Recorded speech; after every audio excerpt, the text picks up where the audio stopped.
So நாங்கள் இன்றைக்கி பார்க்க போகிறது வந்து entrepreneurship சப்ஜெக்ட் அசைன்மெண்ட்டை தான் நாங்கள் பார்க்க போகிறோம். இன்னோவேஷன் அண்ட் entrepreneurshipனு சொன்ன அசைன்மெண்ட் தான் பார்க்க போகிறோம். ஓகே, ஸோ இது வந்து ஸ்பெஷலாக இந்த பிஎம்எஸ் டிகிரி ஸ்பெஷல் செய்கிறவங்களுக்கு மட்டும்தான் இந்த இன்னோவேஷன் அண்ட் entrepreneurship சப்ஜெக்ட் வந்து ரிலேட்டட் ஆகும். ஓகே, ஸோ இது ஜூலை 25 சப்மிட் பண்ண இருக்கு. ஜூலை 25 சப்மிட் பண்ண இருக்கு. ஸோ முதலாவது சொல்லியிருக்காங்க A4 சைஸ்ல வந்து டைப் பண்ண சொல்லி word count the entire answer for the all 3 question should be provide with in the இங்கே வந்து 3 கொஸ்டின் சொல்லியிருக்கிறாங்க. பட் ஆனால் 2 கொஸ்டின் தான் இருக்குது 50-50 மார்க்ஸுக்கு. ஓகே, ஸோ அடுத்த விஷயம் என்ன சொல்றேன்னு சொன்னா 1500 தான் மேக்ஸிமம் வேர்ட் கவுண்ட் வந்து மேக்ஸிமம் பண்ண சொல்லி இருக்கிறாங்க. ஓகே, சரி, 1 minute.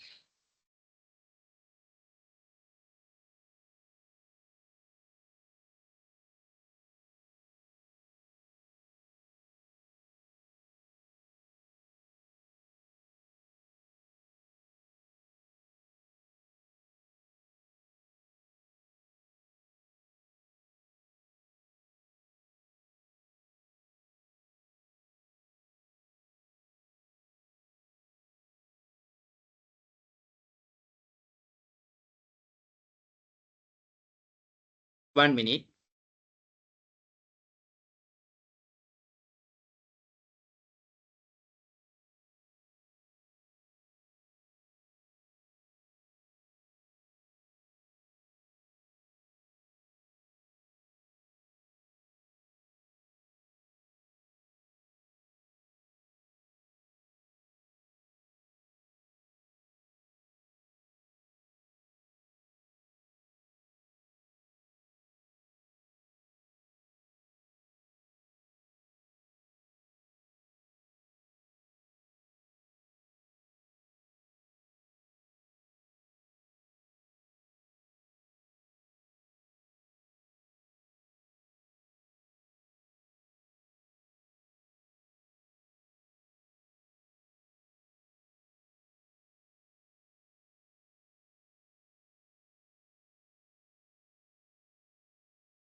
ஓகே, ஸோ அப்போ வந்து இதுல முதலாவது கொஸ்டின் பாருங்க.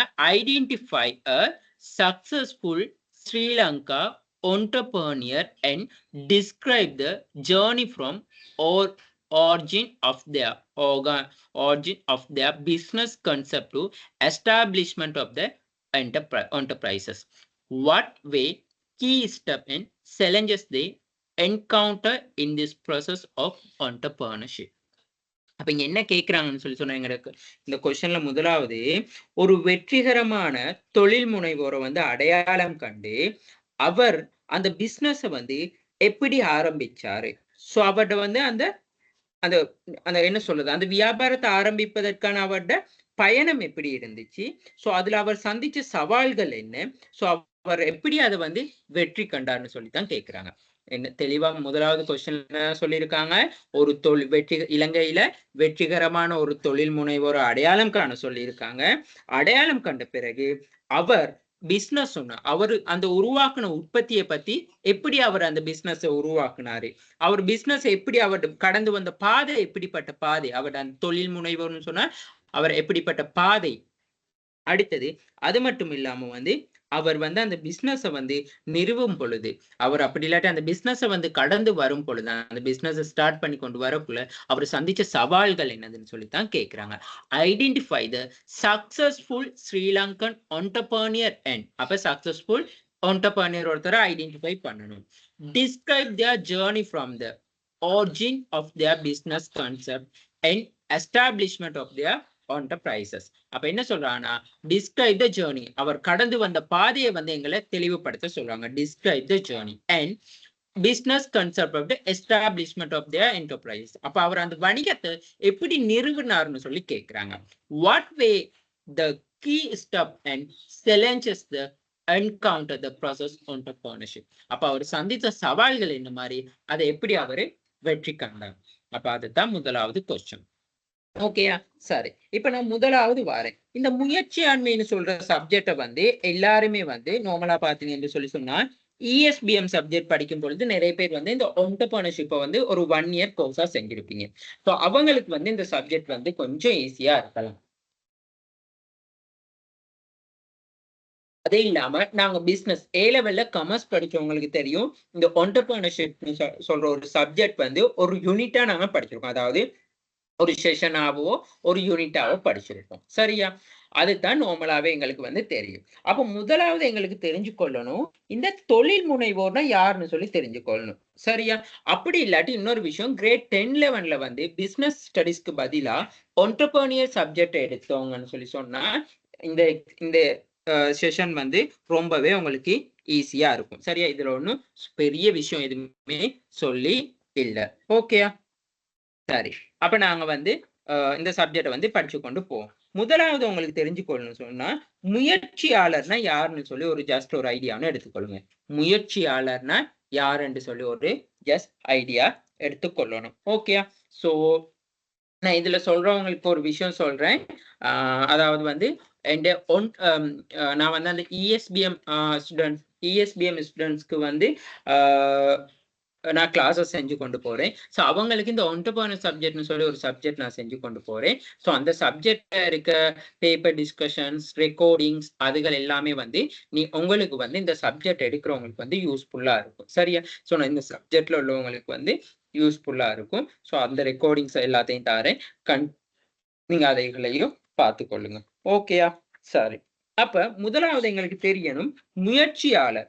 முயற்சியாளர்னு சொன்னா யாருதுன்னு சொல்லி சொன்னா, புதிய ஒரு விஷயத்தை உருவாக்குபவர். அப்படி இல்லாட்டி கிரியேட்டிவிட்டியா திங்க் பண்ணக்கூடியவர்னு சொல்லி சொல்லுவோம். சூழலுக்கு எதிரான மாற்றம் ஒன்றை உருவாக்கக்கூடியவர். ஸோ முயற்சியாளர்னு சொல்லி சொன்னா நாங்க இதுதான் முயற்சியாளர்னு சொல்லி நாங்க சொல்ல முடியாது. ஸோ முயற்சியாளர்னு சொன்னா பல்வேறுபட்ட வரைவிலக்கணங்கள் இருக்கு. அவரோட கேரக்டரிஸ் வந்து பல்வேறுபட்ட கேரக்டரிஸா இருக்கும். இது வந்து அசைன்மெண்ட் ரிலேட்டட்ல நான் ஜஸ்ட் உங்களுக்கு முயற்சியாளர்னா யாருன்னு சொல்றதுக்கு தான் உங்களுக்கு வந்து சொல்லத்தான் நான் உங்களுக்கு ட்ரை பண்றேன். அப்ப இந்த முயற்சியாளர் வந்து என்ன சொல்ற ரிஸ்கை வந்து பேஸ் பண்ணக்கூடியது. இப்ப நாங்க பார்ப்போம், ஒரு தொழிலுக்கு போற சரளமா சொல்ல போனா, நீங்க சொந்தமா ஒரு பிசினஸ் செய்றீங்கன்னு சொன்னா நீங்க முயற்சியாளர். நீங்க ஒரு தொழிலுக்கு போறீங்கன்னு சொன்னா நீங்க முயற்சியாளர் இல்ல. சரியா, நீங்க இன்னொருத்தர்கிட்ட வேலை செய்றீங்கன்னு சொன்னா நீங்க வந்து தொழிலாளர். நீங்களா சொந்தமா ஒரு பிசினஸ் உருவாக்கி நீங்களா செய்றீங்கன்னு சொல்லி சொன்னா முயற்சியாளர். சரியா, அதுதான் சரளமான விஷயம். அப்ப எங்கட இந்த கடந்து வந்த பாதையை பொறுத்தளவுல வந்து இப்ப முயற்சியாளர்கள் ஸ்ரீலங்கால எங்களுக்கு தெரிஞ்ச முயற்சியாளர்கள்னு சொல்லி சொன்னா நிறைய பேர் இருக்காங்க. ஸ்ரீலங்கால எங்களுக்கு தெரிஞ்ச முயற்சியாளர்கள்னு சொல்லி சொன்னா நிறைய பேர் இருக்காங்க. சோ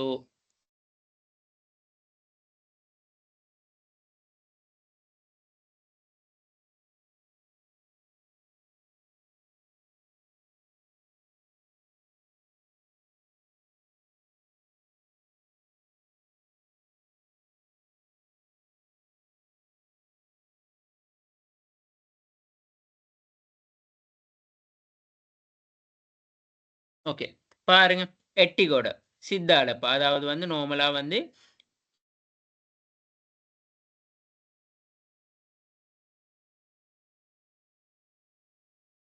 அப்ப நாங்க இந்த ஒன்றபாடன்னு சொல்லக்குள்ள எப்படி சொல்லுவோம்னு சொன்னா ஸ்திரமற்ற, அதாவது வந்து எதிர்காலத்துல இப்படி ஒரு ஸ்திரமற்ற, அதாவது வந்து ஸ்திரமற்றன்னு சொன்னா எங்க சிச்சுவேஷன் வந்து நாங்க ஐடென்டிஃபை பண்ணிக்கொள்ள முடியாது. அதாவது என்ன சொல்றது, நாங்க அன்சர்டனிட்டியான விஷயங்கள் நடக்கக்கூடியதா இருக்கும். அப்படி இருக்கிற சந்தர்ப்பத்துல வந்து ஒரு வியாபாரத்தை வந்து துரிதமா, அதாவது பெஸ்ட்டா கொண்டு போற ஒரு நபரைத்தான் வந்து நாங்க என்ன சொல்றோம்னு சொன்னா முயற்சியாளர்னு சொல்றோம். சரியா? சோ அடுத்தது பாருங்க, அத வந்து சொல்லியிருக்காரு நியூ என்கால் என்காலிஃபீடியா பிரிட்டானியா பிரிட்டானிக்கான்னு சொல்ற ஒரு ஒருத்தர் அமைப்பு தான் சொல்லி இருக்குது. ஸோ நார்மலா வந்து இப்ப நீங்க இங்க வந்து ஒரு தொழிலுரிமையாளர்னு சொன்னா யாருன்னு சொல்லி முதலாவது நீங்க கொஸ்டின்ல வந்து முதலாவது அசைன்மெண்ட்க்கு வந்து ஒரு ஜஸ்ட் ஒரு ஐடென்டிபிகேஷனை கொடுக்கணும். தொழிலுரிமையாளர் என்றால் யாருன்னு சொல்லி கண்டிப்பா ஒரு வரைவிலக்கணம் கொடுக்க வரும். ஓகே, சோ அதுக்காக வந்து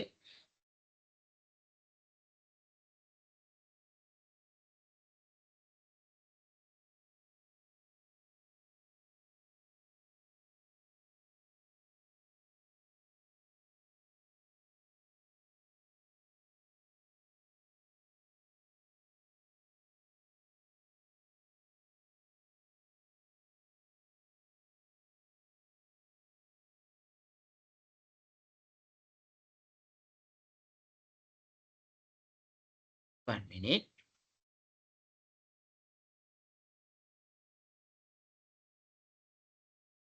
தொழிலுரிமையாளர்னு சொன்னா the entrepreneurship essentially consists in doing things that are not generally done in ordinary course of business routine. அதாவது வந்து பொதுவா எல்லாருமே entrepreneurனு சொல்லி கேட்டா இல்ல. அதாவது அவங்க வளமையா செஞ்சு கொண்டு வரதை விட வித்தியாசமான முறையில செய்யறது, வித்தியாசமான முறையில சிந்திக்கிறதை தான் வந்து நாங்க தொழிலுரிமையாளர்னு சொல்லி சொல்லுவோம்.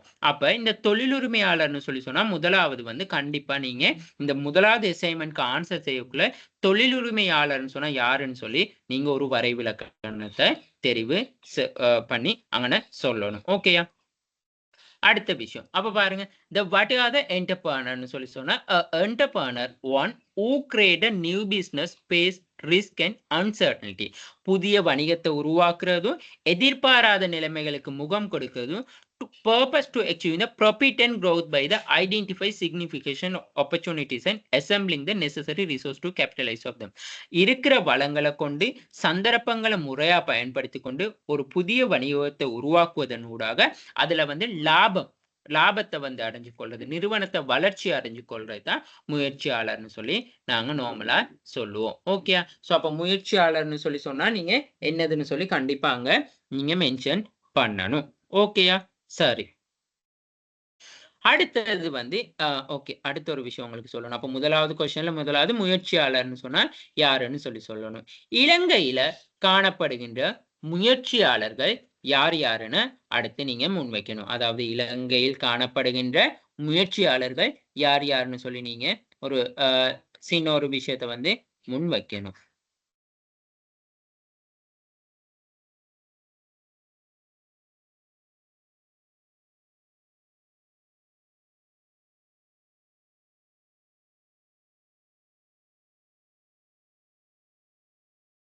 ஸோ நான் உங்களுக்கு இந்த எக்ஸ்ட்ரா நோட்ஸ் எல்லாம் போடுறேன். இதுல எல்லாம் வந்து அதாவது வந்து இப்ப இதெல்லாம் நார்மலா வந்து உங்களுக்கு இந்த சப்ஜெக்டை பொறுத்தளவுல வந்து ஒரு பேராகிராஃப் தந்து ஒரு ஏதாவது ஒரு பந்தியை தந்து அந்த பந்தியில இருந்து ஒன்டர்பர்னர்ல யார் ஒன்டர்பர்னர் என்னது, அவரோட ஃபீட்பேக் என்னது, அவரோட கேரக்டரிஸ்டிக் என்னது, அவர் அந்த ஒன்டர்பர்னர் ஆகுறதுக்கு அதாவது வந்து என்னது ஆப்ஸ்டக்கலா இருந்த விஷயங்கள் என்னது, ஸோ நீங்க அவரை எப்படி ஒன்டர்பர்னரை அடையாளம் கண்டு கொண்டீங்க, அந்த மாதிரி எல்லாம் கேட்கலாம். சரியா? நார்மலா இந்த மாதிரி கொஸ்டின்ஸ் எல்லாம் செஞ்சு நோட்ஸ் எல்லாமே இருக்கு. ஸோ எனக்கு நீங்க கேட்டீங்கன்னு சொல்லி சொன்னா ஸோ நான் உங்களுக்கு அந்த நோட்ஸ் எல்லாமே ப்ரொவைட் பண்ணுவேன். ஓகே, அடுத்தது வந்து நீங்க இப்ப இந்த சப்ஜெக்டை படிக்கிற இன்னொரு ஐடியா சொல்றேன். கிரேட் 10, 11ல வந்து ஆண்டர்பிரினர்ஷிப்னு சொல்லி சப்ஜெக்ட் இருக்கு. அந்த சப்ஜெக்டை வந்து பிடிஎஃப், அதாவது தமிழ் பிடிஎஃப் இங்கிலீஷ் பிடிஎஃப் ரெண்டையும் பிரிண்ட் அவுட் போட்டு வச்சு கொள்ளுங்க. சரியா? அது மட்டும் இல்லாம ESBM யாராவது படிச்சவங்க இருந்தான்னு சொன்னா, அவங்க கிட்ட அந்த என்டர்பிரினியர்ஷிப் புக்க எடுத்து கொள்ளுங்க. அது இல்லாம அவங்கட்ட இருக்கிற பாஸ்ட் பேப்பர்ஸ் வந்து நான் இப்ப பாஸ்ட் பேப்பர் டிஸ்கஷன் ரெக்கார்டிங் எல்லாம் நான் போட்டிருக்கேன். ஸோ நீங்க அதெல்லாம் வந்து ஃப்ரீயாவே வந்து நீங்க கேட்டுக்கொள்ள முடியும். ஓகே.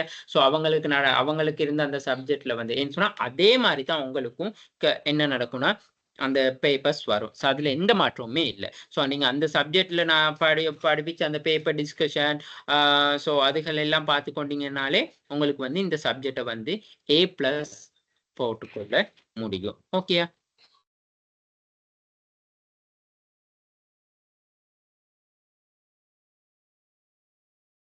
ஸோ நான் உங்களுக்கு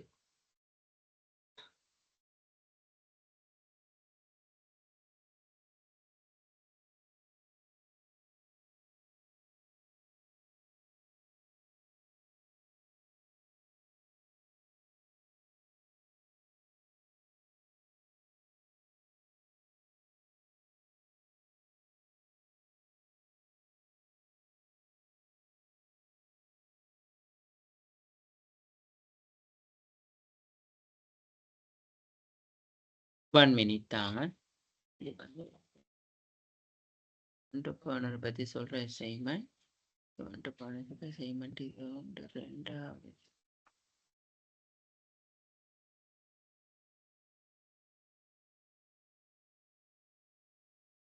ஓகே. ஓகே. ஸோ இதுல வந்து பாருங்க உதாரணத்துக்கு இருந்த எட்டிகொட. எட்டிகொட யாரு? தொழில் உரிமையாளர் சித்தாரப்ப. ஸோ இலங்கையில உள்ளவங்கள தானே சொல்லணும். இந்த ஸ்டீவ் ஜோன்ங்கிறது வந்து Apple நிறுவனத்தின் இந்த ஸ்டீவ் ஜோன்ங்கிறது வந்து மைக்ரோசாஃப்ட் தலைவர். ஸோ இது வந்து தேவைப்படாதவங்களுக்கு இது வெளிநாட்டுல இருக்கிற ஒரு முயற்சியாளர். ஸோ ஒட்டாரான்னு சொன்னா உங்களுக்கு எல்லாமே தெரியும். ஒடல் நிறுவனத்தின் வந்து தலைவர். சரியா? ஸோ அப்ப இவங்க 2 பேரும் தான் வந்து ஸ்ரீலங்கால இருக்கிற தொழிலுரிமையாளர்கள். ஸோ இவங்க மட்டும்தான் ஸ்ரீலங்கால இருக்க தொழிலுரிமையாளர்கள்னு சொல்லி கேட்டா இல்ல. அதை விட வந்து ஸ்ரீலங்கால இருக்கிற தொழிலுரிமையாளர்கள் இருக்காங்க. ஸோ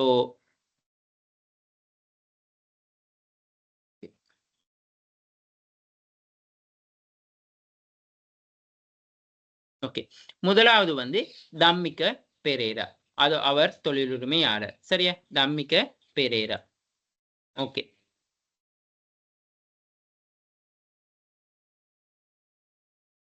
क्वेश्चन 1 का आंसर தம்மிக்க பெரேரா. அடுத்த என்டர்பிரைனர் பாருங்க அஷான் மலலசேகர. பாருங்க தம்மிக்க பெரேரா. அடுத்தது வந்து அஷான் மலலசேகர.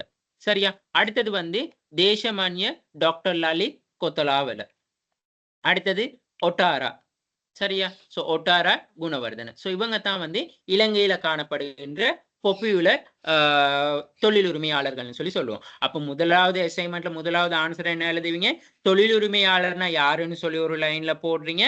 அடுத்தது வந்து இலங்கையில காணப்படுகின்ற தொழில் உரிமையாளர்கள், பிரபலமான தொழில் உரிமையாளர்கள்னு சொல்லி இப்ப நான் சொன்னவங்களோட நேம போட்டு அவங்களோட முடிஞ்சா படங்களையும் மென்ஷன் பண்றது வந்து பெஸ்டா இருக்கும். சரி. அடுத்தது வந்து நீங்க உங்கள்ட்ட கொஸ்டின்ல கேட்டிருக்காங்க. நீங்க யாராவது ஒரு தொழில் உரிமையாளரை தான் என்ன செய்யணும்னு சொன்னா தெரிவு செய்யணும்னு சொல்லி இருக்காங்க. ஒரு தொழில் உரிமையாளரை தான் தெரிவு செய்யணும்னு சொல்லியிருக்காங்க. உங்களுக்கு கொஸ்டின்ல வந்து அப்படித்தான் இருக்கு. Identify the successful Sri Lanka entrepreneur and describe their journey plan. அப்ப நாங்க பார்ப்போம். முதலாவது வந்து உங்களுக்கு நான் இப்ப இவங்ககிட்ட பத்தி ஜேர்னி முதல்ல என்ன செய்யணும்? அவங்களோட பிசினஸ் சக்சஸ்ஃபுல் ஜேர்னியை பத்தி சொல்லணும். அவங்க எப்படி அந்த பிசினஸை ஸ்டார்ட் பண்ணாங்க, எந்தெந்த துறையில ஸ்டார்ட் பண்ணாங்க, ஸோ அவங்க எப்படி அந்த பிசினஸ் வளர்ச்சி பாதை என்ன மாதிரி இருந்துச்சு, அதுக்காக அவங்க மேற்கொண்ட தந்திரோபாய விஷயங்கள், நடவடிக்கைகள் என்ன, அதுக்கு அடுத்தது வந்து ஸோ அவங்க இந்த தொழிலுரிமை ஆகுறதுக்காக வந்து அவங்க என்னென்ன விஷயங்களை வந்து கடைப்பிடிச்சாங்க, ஸோ அவங்களுக்காக காணப்பட்ட தடைகள், அப்படி இல்லாட்டி சவால்கள் என்ன, அதுதான் சேலஞ்சஸ், அப்படி இல்லாட்டி ஆப்ஸ்டக்கல்னு சொல்லுவோம். அடுத்தது வந்து சமரைஸா வந்து நாங்க அவங்கள பத்தி ஒரு விஷயத்தை வந்து மென்ஷன் பண்ணணும். ஸோ இதுதான் வந்து நார்மலா வந்து ஒரு என்டர்பிரைனரை பத்தி சொல்றது. அதே மாதிரி தம்மிக்க பெரேரா. இப்ப அடுத்தது வந்து அஷான் மலலசேகர. ஸோ அதே மாதிரி தான் அவங்களோட வந்து இந்த அவங்கள பத்தி கொஞ்சம் ஒரு டிஸ்கிரிப்ஷன் ஒன்று கொடுக்கணும். ஸோ அவங்களோட பிஸ்னஸை பத்தி சொல்லணும். அடுத்தது வந்து அவங்களோட ஜேர்னி, கடந்து வந்த பாதை எப்படிப்பட்டதுன்னு சொல்லணும். ஒரு தொழிலுரிமையாளர்னாலும் கடந்து வந்த பாதை, இப்ப நாங்க ஒரு பிசினஸ் ஸ்டார்ட் பண்றோம்னு சொன்னா அது லேசான விஷயமே இல்லை. ஸோ நாங்க என்னத்தான் ஜொப்புக்கு போனாலும் எங்களுக்கு வந்து ஜொப்புக்கு போயாச்சு, வேலை செஞ்சாச்சு, எங்களுக்கு மந்த்லி சம்பளம் கிடைக்கும். அது எந்த பிரச்சனையும் இல்லை. இதே வந்து ஒரு தொழிலுரிமையாளர்கள்னு சொல்ற விஷயம் வந்து ரொம்ப ரொம்ப ரிஸ்கான விஷயம். அதை எல்லாரும் செய்ய மாட்டாங்க. ஸோ அப்படி செய்றவங்க வந்து நல்லா சக்சஸ் ஆகுறவங்களும் இருக்காங்க. அதே வேளை வந்து ஃபெயிலியர் ஆகுறவங்களும் இருக்காங்க. ஓகேயா? ஸோ மெயினா அதுதான் விஷயம். அடுத்தது வந்து அ என்னது? இந்த அஷான் மலலசேகர அவங்களோட வந்து சேலஞ்சஸ். அதாவது அவங்க என்னென்ன தடைகள வந்து சந்திச்சாங்க? என்னென்ன பிரச்சனைகள சந்திச்சாங்க? ஸோ அதத்தான் அடுத்தது. சரியா? இப்ப இதுல யாராவது ஒருத்தர சொன்னா காணுங்க. அடுத்தது வந்து தர்ம அ தர்மநாய டாக்டர் லலித் கோத்தலாவல. அதே மாரி அவங்களோட பத்தி ஒரு ஒரு சின்ன ஒரு டிஸ்கிரிப்ஷன். ஸோ அவங்களோட வந்து ஆண்டர்பிரினர்ஸ் உருவாகுறதுக்கான என்னென்ன ரீசன்ஸ் இருந்துச்சு. ஸோ அவங்களோட வந்து என்ன சொல்றது? ஓ. அதாவது தேச தேசமானிய இவருக்கு வந்து அந்த டாக்டர் லலித் கோத்லாவுக்கு தேசமானிய விருது கூட கிடைச்சுச்சு. தேசமானிய விருது. ஸோ அதுதான் தேசமானிய டாக்டர் லலித் கோத்லா அவரோட ஜர்னி பயணம் எப்படி இருந்துச்சு? அதற்கான தடை. அடுத்தது மாரி ஒட்டாரா குணவர்தன. அப்போ ஒட்டாரா குணவர்தனா அவங்க பத்தி ஒரு சின்ன ஒரு டிஸ்கிரிப்ஷன். ஸோ அவங்களோட பிசினஸ் எப்படி ஸ்டார்ட் பண்ணாங்க? ஸோ அவங்களோட ஜர்னி எப்படி இருந்துச்சு?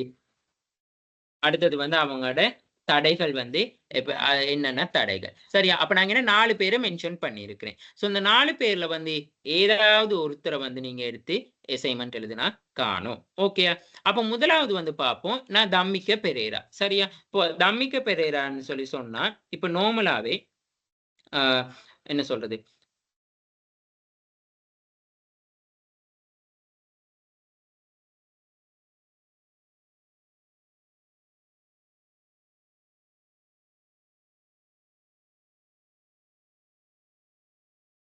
ஓகே. அப்ப தம்மிக்க பெரேரா. இப்ப தம்மிக்க பெரேராவ பத்தி சொல்றேன்னா, நீங்க சும்மா இப்ப நீங்க வந்து இவங்கள பத்தி தெரிஞ்சு கொள்ளணும்னா, ஜஸ்ட் YouTubeல சர்ச் பண்ணுங்க. தம்மிக்க பெரேரா ஒன்டர்பிரெனர் ஜர்னின்னு சொல்லி அடிங்க. ஸோ கண்டிப்பா வரும். அப்படி இல்லாட்டி வந்து Googleல சர்ச் பண்ணி பாருங்க. இந்த அம்மிக்க பெரேராட வந்து ஹிஸ்டரின்னு சொல்லி அடிச்சா. ஸோ அப்படித்தான் வந்து நாங்க இவங்கள பத்தி டீட்டெயில்ஸ வந்து எடுத்துக்கொள்ளலாம். அப்ப இவர் வந்து அப்ப இலங்கையில வந்து நாங்க முதல்ல அப்ப என்ன இவர் வந்து என்னதுன்னு சொன்னா, இலங்கையில வந்து மிக முக்கியமான ஒரு தொழில் முனைவோர் தான் தம்மிக்க பெரேரான்னு சொல்றவர். சரியா? இவர் வந்து என்னதுன்னு சொல்லி சொன்னா, புரொடக்ஷன். அதாவது வந்து ரெ ச venture various including the manufacturing and hospitality. அதாவது வந்து உற்பத்தி மற்றும் விருந்தோம்பல். அதத்தான் நாங்க ஹாஸ்பிட்டாலிட்டி அண்ட் ஃபைனான்ஸ்ன்னு சொல்லி சொல்றது. ஃபைனான்ஸ் செக்ஷனா இருக்கலாம், நிதி படுத்தல்களா இருக்கலாம், ஹாஸ்பிட்டாலிட்டி அதாவது விருந்தோம்பல் நாங்க சொல்லுவோம் ஹோட்டல்ஸ் அந்த மாரி. அடுத்தது உற்பத்தி. அதுகள்ல தான் வந்து இவர் என்ன செஞ்சாருன்னா, இவர் பிசினஸ வந்து ஸ்டார்ட் பண்ணாரு. சரியா? அப்ப இவர் வந்து தொடக்கத்துல இருந்தே வந்து இவர் என்ன நெனைச்சாருன்னு சொல்லி சொன்னா, ஒரு நிறுவனத்த வந்து நிறுவி, அத வந்து என்ன செய்யணும்னு சொல்லி சொன்னா, சக்சஸ்ஃபுல்லா கொண்டு போகணும்னு சொல்லி நினைச்சாரு. அப்ப இந்த தம்மிக்க பெரேரா வந்து முதலாவது வந்து என்ன சொல்றான்னு சொல்லி சொன்னா, இலங்கையை பொறுத்தளவுல வந்து அதாவது வந்து இலங்கையை பொறுத்தளவுல வந்து தம்மிக்க பெரேரா வந்து உற்பத்தியில, விருந்தோம்பல்ல வந்து அதிக அளவு வந்து தாக்கம் செலுத்தி இருக்காரு. அப்ப முதலாவதா வந்து பாருங்க, இவர்ட்ட வந்து ஸ்டார்ட் அப் பிசினஸ். அதாவது இவர் வணிகம் எதுல ஆரம்பிக்கப்பட்டுச்சுன்னா, பிளாஸ்டிக் மேனுஃபேக்சரிங். அதாவது வந்து பிளாஸ்டிக் உற்பத்தி மற்றும் investment in the leisure and hospitality. அவரு உற்பத்தி அதாவது ஒரு புதிய ஒரு விஷயத்த வந்து என்னது பிளாஸ்டிக் உற்பத்திய தான் ஆரம்பிச்சாரு. அவர் முதலீடு செஞ்சாரு. அந்த பிசினஸ் விரிவடைஞ்சு கொண்டு போகல. அவர் முதலீடு செஞ்சாரு. எதுலன்னு சொல்லி சொன்னா, இந்த லேசர் அண்ட் ஹாஸ்பிட்டாலிட்டி. அதாவது வந்து நாங்க சொல்றது வந்து விருந்தோம்பல் விருந்தோம்பல் துறைன்னு சொல்லி சொல்றது. அத என்ன சொல்றோம் ஹோட்டல் டூரிசம் இண்டஸ்ட்ரின்னு சொல்லி சொல்லுவோம். அதுல வந்து இவரு இன்வெஸ்ட்மென்ட் பண்ணாரு. ஓகே. அப்ப இதுல முதலாவது வந்து என்ன சொல்லியிருக்கான்னு சொல்லி சொன்னா, இவரோட தொழில் பயணம் வந்து எப்படி ஆரம்பிச்சுச்சுன்னு சொல்லி சொன்னா, 1980ஆம் ஆண்டு 80ஆம் ஆண்டுல வந்து நடுப்பகுதியில அதாவது ஒரு ஒரு இயர்ல 1980 வந்து ஒரு மிட் இயர்ல தான் வந்து இவர்ட்ட இந்த பிசினஸ் வந்து ஸ்டார்ட் ஆச்சு. இலங்கையில இருக்க பயாகலாவுல பிறந்த அவர் வந்து பிளாஸ்டிக் பொருட்கள வந்து உற்பத்தி செஞ்சு ஒரு சிறிய அளவிலான முயற்சிய தான் வந்து தொடங்கினார். எந்த ஒரு தொழிலுரிமையாளரும் வந்து உடனே ஸ்டார்ட் பண்ணக்குள்ள ஒரு சிறிய அளவிலான ஒரு தொழில் முயற்சியத்த தான் வந்து என்ன செய்வான்னு சொல்லி சொன்னா தொடங்குவாங்க. பெரிய அளவுக்கு போகுமுன்னுக்கு முதல்ல ஒரு சின்ன ஒரு சில்லறை கடையா போட்டுக்கொண்டு தான் அவங்க பிசினஸ வந்து ஸ்டார்ட் பண்ணுவாங்க.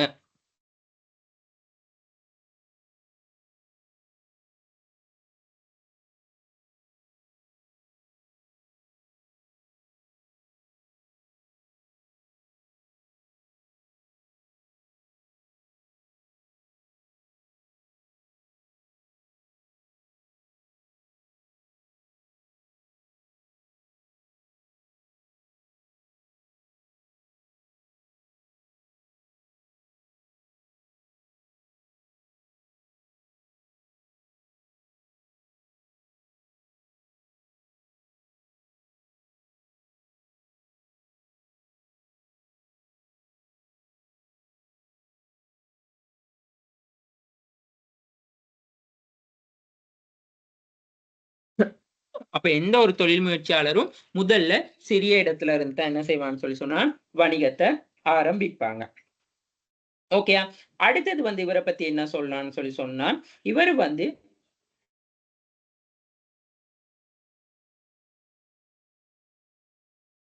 சிறிய அளவிலான அந்த வாழ்க்கையை நடத்தினவர் வந்து பல்வேறுபட்ட தொழில்கள்ல வந்து அவர் எந்த பிசினஸ் ஸ்டார்ட் பண்ணா சக்சஸ் ஆகி கொள்ளலாம்னு சொல்லி அவரு என்ன சொல்ற சந்தையை அவதானிச்சிருக்காரு. ஒரு தொழில் உரிமையாளரிடம் முதலாவது விஷயம் என்னதுன்னு சொல்லி சொன்னா அவர் முதல்ல சந்தையை வந்து அடையாளம் கண்டு கொள்ளணும். ஓகே, நான் மார்க்கெட்ல பிசினஸ் பண்ணுனா இந்த பிசினஸ் நான் அடையாளம் கண்டுக்கணும். ஓகே, இதுக்கு தான் கூடுதலான மக்கள் வந்து கேள்வியே எழுப்புறாங்க. இந்த பிசினஸ் செஞ்சு கொண்டு போனா எங்களுக்கு சக்சஸ் ஆகலாம்னு சொல்லி அதைத்தான் சந்தைய அடையாளம் கண்டு கொள்றான்னு சொல்லி சொல்றாங்க.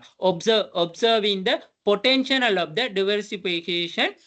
diversified industry and strategically expanded his business the interest on over time. அப்ப அது அடையாளம் கண்டு அதுல அதிக அளவு அவர் என்ன செஞ்சுக்கிறாரு, அர்ப்பணிச்சாரு. ஒரு தொழில் உரிமையாளர் இன்னொரு பண்பு தான் என்னது, முற்று முழுதா வந்து தன்னை அந்த அர்ப்பணிக்கிறது. டைம் பாரா, நேரம் காலம் பாராது தன்னை முயற்சியில வந்து முற்று முழுதா வந்து தன்னை ஈடுபடுத்திக் கொண்டாரு. அப்ப இதுதான் வந்து தம்மிக்க பெரேரா பத்தி குறிப்பு, அதாவது வந்து சரளமா சொல்றதுன்னா. அப்போ ஒருத்தரை பத்தி சொல்றதுன்னு சொன்னா இந்த இவ்வளவு விஷயத்த வந்து இன்க்ளூட் பண்ணாலே போதும். இதை விட பெருசா எந்த விஷயமும் சொல்ல தேவை இல்லை. சரி, இப்ப இவர் வந்து அந்த பிசினஸ் எப்படி ஸ்டார்ட் பண்ணான்னு எங்க கொஸ்டின்ல கேட்டுக்கான் தானே. அப்ப இவர்ட பிசினஸ்ல தோட்டம் அதுதான் ஸ்டார்ட் அப் பிசினஸ். அப்படி இல்லாட்டி பிசினஸ் ஸ்டார்ட்னு சொல்லி சொல்லலாம். அதாவது ஸ்டார்ட்னு கூட சொல்லலாம், ஸ்டார்ட் பிசினஸ். இவர் ஸ்டார்ட் பிசினஸ் எப்படின்னு சொல்லி சொன்னா முதலாவது வந்து பிளாஸ்டிக் உற்பத்தி. அதாவது வந்து முதல்ல வந்து அவர் பிளாஸ்டிக் பொருட்களை வந்து உற்பத்தி செஞ்சாரு. அப்ப அவருக்கு வந்து அதுதான் வந்து என்ன சொல்றேன்னா அவருக்கு ஆரம்ப மூலதனத்தையும் ஆரம்ப அனுபவத்தையும், அதாவது ஒரு தொழிலுரிமையாளருக்கு வந்து அனுபவம் இருக்கலாம், அனுபவம் இல்லாமலும் போகலாம். எக்ஸ்பீரியன்ஸ் இருக்கலாம், எக்ஸ்பீரியன்ஸ் வந்து இல்லாமலும் போகலாம். சோ அப்படி முதலாவது வந்து அவர் அந்த பிளாஸ்டிக் உற்பத்தியை செய்யக்குள்ள அவருக்கு வந்து எந்த விதமான ஒரு அனுபவமும் இருக்கல. சோ அவர்கிட்ட இருந்த மூலதனத்தை பயன்படுத்தி அவர் அந்த பிசினஸ ஆரம்பிச்சாரு. அடுத்த விஷயம் என்ன, அடுத்தது என்னதுன்னு சொல்லி சொன்னா ஓய்வு மற்றும் விருந்தோம்பல். அதுதான் investment in the leisure and hospitality. அப்ப இந்த ஓய்வு மற்றும் விருந்தோம்பல்னு சொல்லி சொன்னா இந்த இலங்கையில வந்து சுற்றுலாத்துறையில உள்ள நல்ல திறன்களை உணர்ந்து இப்ப இந்த தம்மிக்க பெரேரா என்ன செய்யறாருன்னு சொல்லி சொன்னா அந்த சுற்றுலாத்துறையில வந்து முதலீடு செய்யறாரு. ஹோட்டல்கள் எல்லாத்தையும் தன்வசப்படுத்தி கொண்டு அந்த சுற்றுலா தலங்கள், பல வகையான சுற்றுலா தலங்களை உருவாக்கி அதன் மூலமா அதிக அளவு வந்து பிசினஸ வந்து கண்டார். இப்ப பாருங்க, இலங்கையை பொறுத்தளவுல வந்து சுற்றுலாத்துறையில பாரிய அளவு வந்து வளர்ச்சி கொண்டு வர நாடு. அப்படி இருக்கக்குள்ள இந்த தம்மிக்க பெரேரா என்ன செஞ்சாருன்னு சொல்லி சொன்னா சுற்றுலாத்துறையை வந்து தன்னை கையடக்கப்படுத்தி கொண்டு சுற்றுலாத்துறையை வந்து தன்னை கைவசம் வச்சுக்கொண்டு அதிக அளவு அதுக்கு இன்வெஸ்ட்மெண்ட் பண்ணி அந்த சுற்றுலாத்துறையில வந்து பல்வேறு சக்சஸ்களை வந்து சந்திச்சாரு. சோ இதுதான் வந்து அவர் பிசினஸ் வந்து ஸ்டார்ட் பண்றதுக்கான பேசிக்கான விஷயம். சரியா, அடுத்தது வந்து இவர் என்ன செஞ்சிருக்காருன்னா டைவர்சிபிகேஷன் அண்ட் எக்ஸ்பான்ஷன். அப்ப இவர் பிசினஸ் வந்து என்ன செஞ்சிருக்காரு, பல்வகைப்படுத்தி இருக்கிறாரு. அது மட்டும் இல்லாம வந்து விரிவுபடுத்தி இருக்கிறாரு. அப்ப பல்வகைப்படுத்துறதுன்னு சொல்லி சொன்னா முதலாவது மேனுபேக்சரிங், உற்பத்தி துறையிலையும் இருந்தாரு. ஃபைனான்ஸ், நிதித்துறையில கேமிங் இண்டஸ்ட்ரி, அதாவது வந்து விளையாட்டுக்கள். அப்ப நாங்க அந்த விளையாட்டுக்கள்லையும் அந்த மாதிரியான விஷயங்களையும் வந்து இவர் என்ன செஞ்சாருன்னா இவர் பிசினஸை வந்து பல்வகைப்படுத்தினாரு. ஒரு தொழிலுரிமையாளருக்கு என்ன இருக்கணும்னு சொல்லி சொன்னா தன்னோட வணிகத்தை வந்து எந்த நாளும் ஒரே மாதிரியா வச்சிருக்காம அதை வந்து என்ன செய்யணும், விரிவாக்கணும், எக்ஸ்பான்ஷன் செய்யணும். அது மட்டும் இல்லாம தன்கிட்ட இருக்க பிசினஸை வந்து முடியுமான மட்டும் பல்வகைப்படுத்தி கொள்ளணும். அப்ப ஏதாவது ஒரு பிசினஸ்ல எங்களுக்கு நட்டம் ஏற்பட்டாலும் மற்ற பிசினஸ் மூலமா எங்களுக்கு அது என்ன நடக்கும்னா கை கொடுக்கும். சோ அதைத்தான் வந்து அவரு ரெண்டாவதா செஞ்சாரு. அதுதான் டைவர்சிபிகேஷன் அண்ட் எக்ஸ்பான்ஷன். அப்ப இந்த உற்பத்தி துறையில இந்த பிளாஸ்டிக் உற்பத்தியில வந்து என்ன செய்யறாருன்னு சொல்லி சொன்னா அதாவது வந்து சிமெண்ட், ஓடு உற்பத்திகள்ல வந்து ஆர்வத்தை விரிவுபடுத்தி இலங்கையில வந்து உட்கட்டமைப்புக்கு இன்ஃப்ராஸ்ட்ரக்சருக்கு வந்து பெரிய அளவுல சப்போர்ட் பண்ணியிருக்காரு. இப்ப ஆரம்பத்துல பிளாஸ்டிக் உற்பத்தி செஞ்சவர் வந்து இவர் போக பிசினஸ் என்ன செஞ்சிருக்காரு, படிப்படியா விஸ்தரிச்சிருக்காரு. விஸ்தரிக்கக்குள்ள என்ன செஞ்சிருக்காருன்னு சொல்லி சொன்னா இந்த பல்வகைப்படுத்தல், டெவலபிகேஷன், அப்படி நாங்க சொல்ற பல்வகைப்படுத்தல் அண்ட் எக்ஸ்பான்சேஷன். அப்ப இவர் வந்து அந்த ஓடு உற்பத்தி, சிமெண்ட் உற்பத்திகளை செஞ்சிருக்காரு. சோ அந்த உண்மையாலுமே அந்த சிமெண்ட், ஓடு உற்பத்தி வந்து எங்கட இலங்கையை பொறுத்தளவுல இன்ஃப்ராஸ்ட்ரக்சர் உட்கட்டமைப்பு வசதிகளுக்கு கண்டிப்பா தேவைப்படக்கூடிய விஷயம். அப்ப அந்த உட்கட்டமைப்பு வந்து இலங்கையில இருக்க உட்கட்டமைப்பு டெவலப்மெண்ட் இன்ஃப்ராஸ்ட்ரக்சர் டெவலப்மெண்ட் வந்து சப்போர்ட் பண்ணி இருக்கிறாரு. அடுத்தது ஃபைனான்ஸ், நிதியை எடுத்துக்கொண்டோம்னு சொல்லி சொன்னா இவர் வந்து என்ன செஞ்சிருக்காருன்னு சொல்லி சொன்னா நிதி ரீதியாக வந்து போராடும் நிறுவனங்களை வந்து கைப்பற்றி கொண்டு அவற்றை வந்து டெவலப் பண்ணி லாபகரமான நிறுவனங்களா மாற்றதன் மூலம் வந்து அந்த ஃபைனான்ஸ் இண்டஸ்ட்ரியிலையும் வந்து இவர் என்ன செஞ்சிருக்காருன்னு சொல்லி சொன்னா இறங்கி இருக்காரு. அப்படி இவர் கைப்பற்றின ஒரு நிறுவனம் தான் என்னதுன்னு சொல்லி சொன்னா வேல்யூபிள் ஃபைனான்ஸ்னு சொல்லி சொல்றது. அப்ப இந்த ஃபைனான்ஸ் துறையில வந்து அவர் எப்படி சாதிச்சாருன்னு சொன்னா ரொம்ப அந்த ஃபைனான்ஸ் துறையில வந்து லொஸாகி கொண்டு வர நிதி நிறுவனங்கள்லாம் கைப்பற்றி அதை லாபகரமா படுத்த அவர் முயற்சி செஞ்சிருக்காரு. அப்ப முயற்சியாளர்ல அங்கே ஒரு பண்பு என்ன இருக்கு, அவர்கிட்ட முயற்சியாண்மை இருக்கு. அதாவது என்ன சொல்றாரு அவரே, முயற்சியாண்மை இருக்கு. அது மட்டும் இல்லாம அவரோட நோக்கம் என்ன இருந்திருக்கு, லாபத்தை அதிகரிக்கிறது. அப்ப அந்த நிதித்துறையில வந்து லாபகமா என்ன சொல்றது, அந்த லாப நோக்கமற்று செயற்பட்ட அப்படி இல்லாட்டி நஷ்டத்தை நோக்கி செயற்பட்ட நிதி நிறுவனங்களை அடையாளம் கண்டு அவற்றை வந்து அவர் என்ன செஞ்சாருன்னு சொன்னா மேம்படுத்தி அதை டெவலப் பண்றதன் மூலமா அபிவிருத்தி செஞ்சதன் மூலமா லாபத்தை உழைச்சி கொண்டாரு. சோ அதுதான் வந்து ஃபைனான்ஸ்ல அதுக்கான ஒரு உதாரணம் தான் வேல்யூபிள் ஃபைனான்ஸ் நிறுவனம். ஓகேயா. அடுத்தது வந்து என்னதுன்னா கேமிங் இண்டஸ்ட்ரி. அதாவது வந்து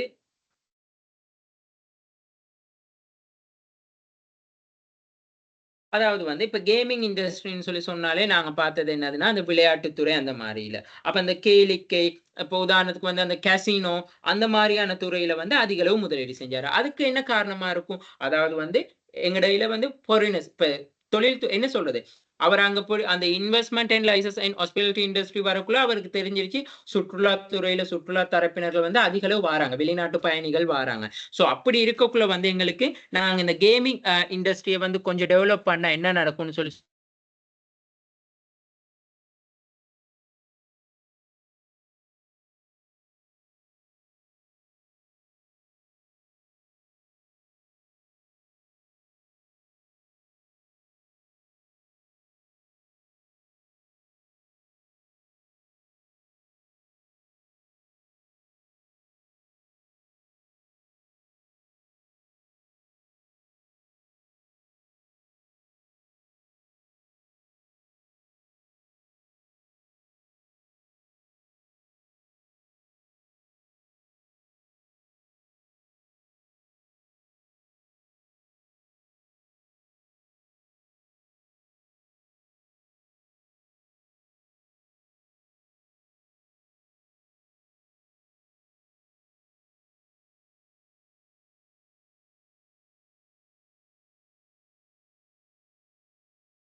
சாரி. ஸோ அதுல கண்டினியூஸா நாங்க ரெக்கார்டிங் பார்ப்போம்.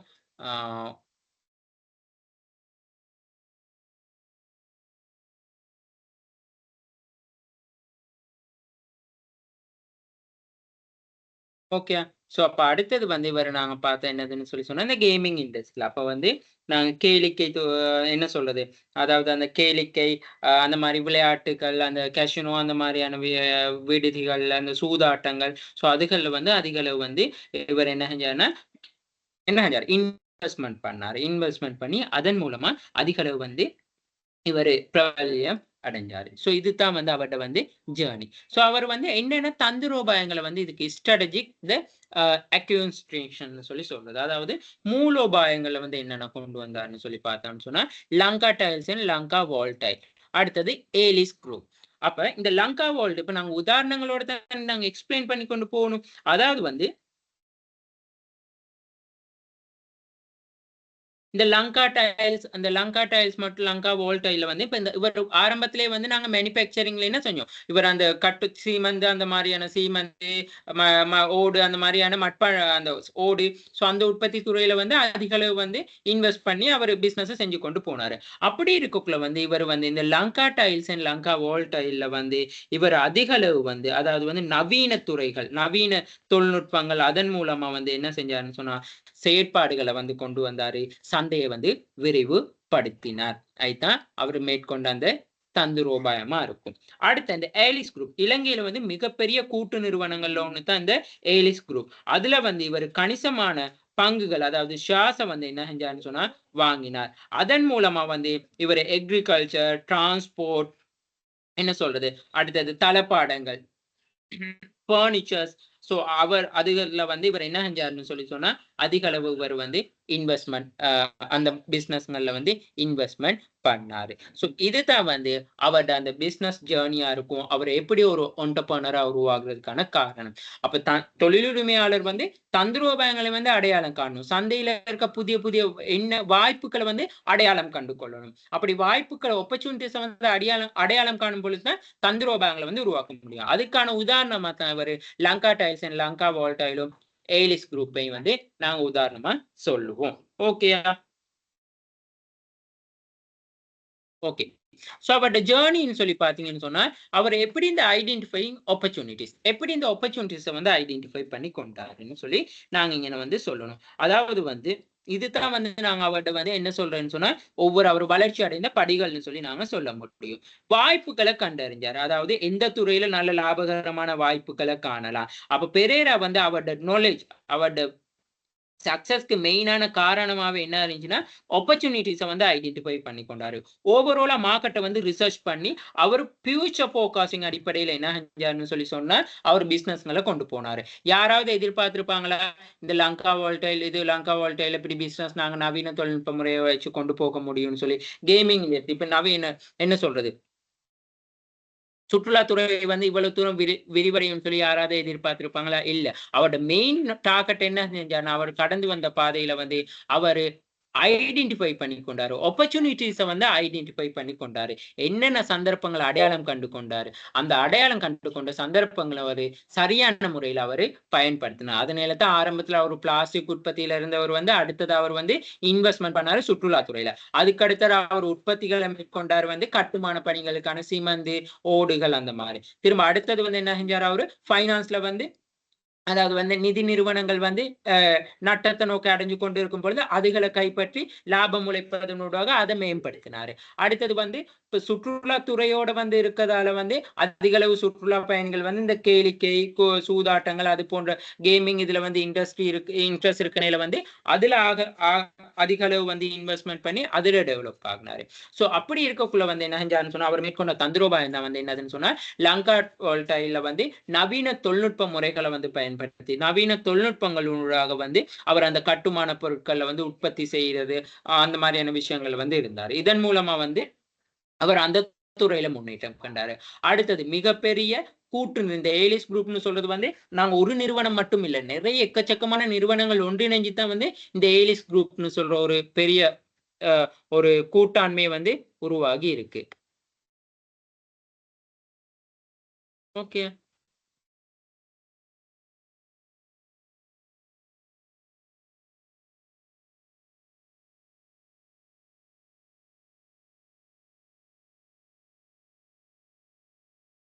பாருங்க இந்த ஏலிஸ் குரூப் இந்த தம்மிக்க பெரேரா மெயினா அந்த ஏலிஸ் குரூப் ஓனர் யாரு தம்மிக்க பெரேரா ஸோ அவர்கிட்ட மட்டும் ஷேர்ஸ் வந்து இருக்கு கிட்டத்தட்ட 51%. பப்ளிக்ல வந்து 37.5. ஸோ அடுத்தது வந்து பேலன்ஸ் வந்து டிஎஸ் ஜெயசுந்தர். ஸோ இப்படி அடுத்தது வந்து மெக்லைன்ஸ் ஹோல்டிங் லிமிடெட்ல. ஸோ இதுதான் ஷேர்ஸ் இருக்கு. கிட்டத்தட்ட எவ்வளவு எம்ப்ளாயிஸ் இருக்காங்க 31,483 2023 தகவல் படி. அப்ப மெயினா வந்து அடுத்தது லங்கா வோல்டை.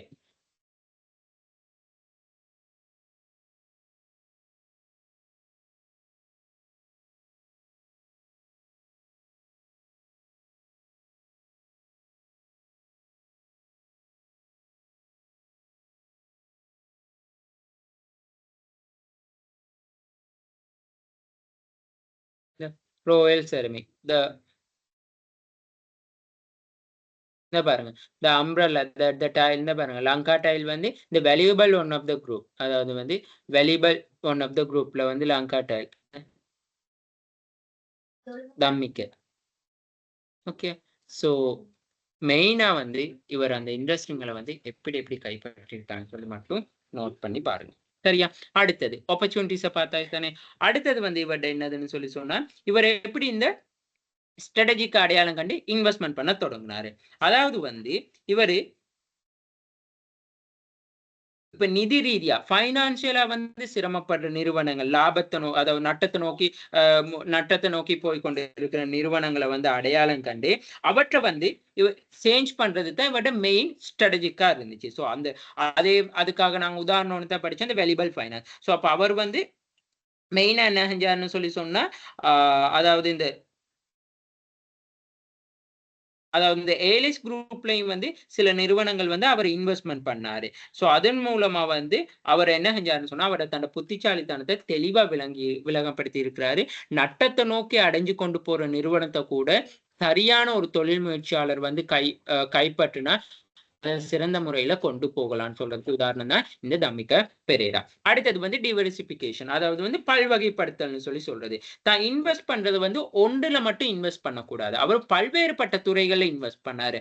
அப்ப எந்த ஒரு சந்தர்ப்பத்துல வந்து ஏதாவது ஒரு துறை வந்து லாபமோ நட்டத்தையோ வந்து என்ன நடக்கும்னு சொல்லி சொன்னா கொடுக்கும்னு சொல்லி சொல்ல முடியும். சரியா?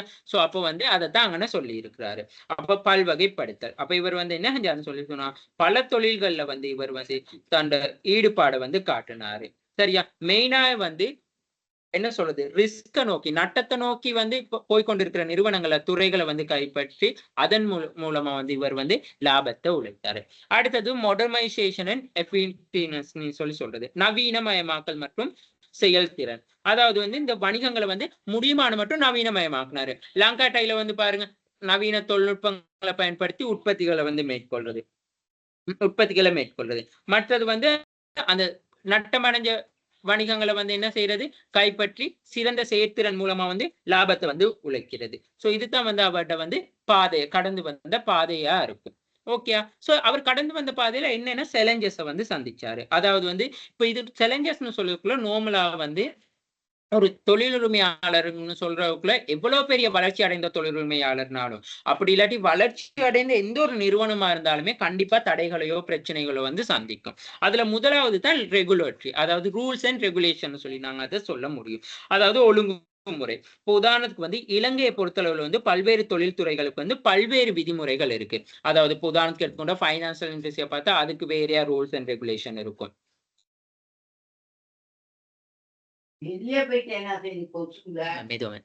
அதே மாதிரி வந்து என்ன சொல்றது இண்டஸ்ட்ரி எடுத்துக்கொண்டா சுற்றுலாத்துறை எடுத்துக்கொண்டா அதுல ஒரு வேற ரூல்ஸ் அண்ட் ரெகுலேஷன்ஸ் இருக்கும். ஸோ இப்போ இது ஒவ்வொரு துறைகளும் வந்து கட்டுமான பணிகளை எடுத்துக்கொண்டா அதுல ரூல்ஸ் அண்ட் ரெகுலேஷன்ஸ் வேற. ஸோ ஒவ்வொரு துறைகளை எடுத்துக்கொண்டாலும் பல்வேறுபட்ட ரூல்ஸ் அண்ட் ரெகுலேஷன்ஸ் இருக்கு. ஸோ அந்த எல்லாத்தையும் வந்து அவர் என்ன செய்யணும்னா முறையா அனுசரிச்சு ஸோ அந்த ரூல்ஸ் அண்ட் ரெகுலேஷன் கம்மியத்தான் அவரு தன் முயற்சியை வந்து கொண்டு போகணும். அடுத்தது பைனான்சியல் ரிஸ்க், அதாவது இடர் முகாமைத்துவம்னு சொல்லி சொல்லுவோம். நிதி அபாயத்துவம்னு கூட நாங்க இதை சொல்லலாம்.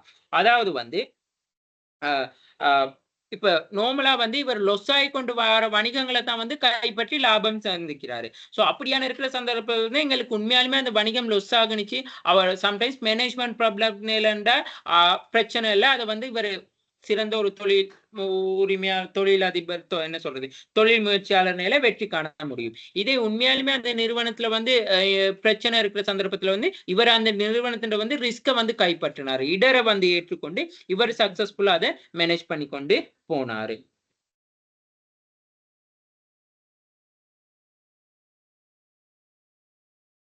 அப்ப இதுக்காக வந்து அவர் மிகவும் நுணுக்கமான முறையில நிதி திட்டமிடல்களை வந்து மேற்கொண்டாரு. அடுத்தது வந்து கம்பெடிட்டர்ஸ். இத கம்பெடிட்டர்ஸ வந்து நாங்க போட்டியாளர்கள்னு சொல்லி சொல்லுவோம். அப்ப இந்த கம்பெடிட்டர்ஸ்னு சொல்லி போட்டியாளர்கள்னு சொல்லி சொல்லக்குள்ள வந்து அந்த அவர் நுழைஞ்ச ஒவ்வொரு துறையிலையும் வந்து பல்வேறுபட்ட போட்டியாளர்கள் காணப்பட்டாங்க. சோ அவங்கள வந்து கண்டிப்பா எந்த ஒரு நிறுவனம் வந்து நாங்க புதுசா ஒண்ணு ஆரம்பிக்கிறோமோ அப்படி இல்லாட்டி எந்த ஒரு ஆரம்பிக்காத நிறுவனமா புதுசா ஒரு ஓபன் பண்ணா கூட கண்டிப்பா போட்டியாளர்கள்னு சொல்லி காணப்படுவாங்க. சோ அப்ப அவர் வந்து அந்த போட்டியாளர்கள் மத்தியில் இன்னோவேஷனா சிந்திக்கிறது, அவரோட சேவிஸ் ஸ்டாண்டர்ட், அவர் யூஸ் பண்ண இந்த ஸ்ட்ராட்டஜிஸ், அது எல்லாத்தையும் வந்து தான் அவர் வந்து அந்த காம்படிட்டர்ஸ வந்து என்ன செஞ்சாருன்னு சொல்லி சொன்னா சக்சஸ்ஃபுல்லா பேஸ் பண்ணாருன்னு சொல்லி சொல்ல முடியும். அடுத்தது மார்க்கெட் ஃபிளக்சுவேஷன் சொல்லி சொல்றது, அதாவது சந்தை ஏற்ற இறக்கங்கள், மார்க்கெட் சேஞ்ச்னு கூட நாங்க இதை சொல்லலாம். அப்ப சந்தையில வந்து இப்போ நார்மலாவே வந்து ஏற்ற இறக்கங்கள், இப்போ கோவிட் டைம்ல எல்லாம் பாருங்க, இந்த என்ன சொல்றது, டூரிசம் இண்டஸ்ட்ரி வந்து ரொம்ப டவுன் ஆகிட்டு வந்துச்சு, ஃபைனான்சியல் இண்டஸ்ட்ரி எல்லாம் டவுன் ஆகி கொண்டு வந்துச்சு. ஸோ அப்ப அந்த சந்தையில ஏற்ற இறக்கங்கள் இருக்கக்குள்ள வந்து அவர் அதை வந்து சரியான மாற்றங்களுக்கு ஏற்ப வந்து பயனுள்ள இடர்களை வந்து எப்படி நாங்க மேனேஜ் பண்ணிக்கொள்ளலாம், ரிஸ்க் மேனேஜ்மெண்ட் எப்படி அவர் செஞ்சாரு, ஸோ என்னென்ன ஸ்ட்ராட்டஜிஸ் கொண்டு வந்தாருன்னு சொல்லி சக்சஸ்ஃபுல்லா அவரு தெரிஞ்சு கொண்டாரு. சோ இதுதான் அவரு சந்திச்ச சவால்கள். சோ ஆகவே தமிக்க பெரேராவை எடுத்துக்கொண்டா அவர் ஒரு ஒன்டர்பிரனரா வந்து பல்வேறு கேரக்டரிஸ் வந்து அவர்கிட்ட இருக்கு. சோ ஒன்டர்பிரனரா வந்து அவர் நிறைய விஷயங்களை வந்து சாதிச்சிருக்கிறாரு. அப்ப அவர் சிறிய அளவுல பிளாஸ்டிக் உற்பத்தியில இருந்து அவர் வியாபாரத்தை தொடங்கி இலங்கையில வந்து முன்னணி தொழில் ஒன்டர்பிரனரா இருக்காருன்னு சொல்றேன்னா அது வந்து பெரேராண்ட மெயினா ஒரு சக்சஸ்ஃபுல் ஹிஸ்டரியா தான் இருக்கும். ஓகேயா? அது மட்டும் இல்லாம வந்து அவர்கிட்ட வந்து என்ன சொல்றது, ஒரு பிசினஸ வந்து எப்படி சக்சஸ்ஃபுல்லா கொண்டு போகணும், சோ அதுக்காக வந்து அவர் எப்படி அந்த சவால்கள் வந்தது சரியான முறையில ஏற்றுக்கொண்டாரு, அதை எப்படி அவர் எதிர்கொண்டாரு, மார்க்கெட் எப்படி அவர் ஐடென்டிஃபை பண்ணி கொண்டாரு, இது எல்லாமே வந்து அவர்ட்ட இருக்கிற அந்த ஸ்கில்ஸ் அண்ட் டேலண்ட், அந்த என்டர்பிரினர் ஸ்கில்ஸ் அண்ட் டேலண்ட்ட வந்து அடிக்கோடிட்டு காட்டுதுன்னு சொல்லி சொல்ல முடியும். சோ இவ்வளவு தான் நீங்க இவரை பத்தி இப்படி நீங்க தமிக்க பெரேராவை எடுத்தீங்கன்னு சொன்னா அவரை பத்தி எழுதணும். ஓகே. அடுத்தது வந்து அஷேன் மலலசேகரன். நான் இப்ப இங்க ஏதாவது யாராவது ஒரு 2 பேரை பத்தி மட்டும் சொல்றேன். சோ நீங்க 2 பேர்ல யாராவது ஒருத்தரை வந்து எடுக்க முடியும். சரி, நாங்க அஷேன் மலலசேகரை பாக்குறது. சோ இவங்ககிட்ட வந்து அதே மாதிரி ஓகே, நான் எக்ஸ்பிளைன் பண்ணி கொண்டு போறேன் 1 மினிட்.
சரியா?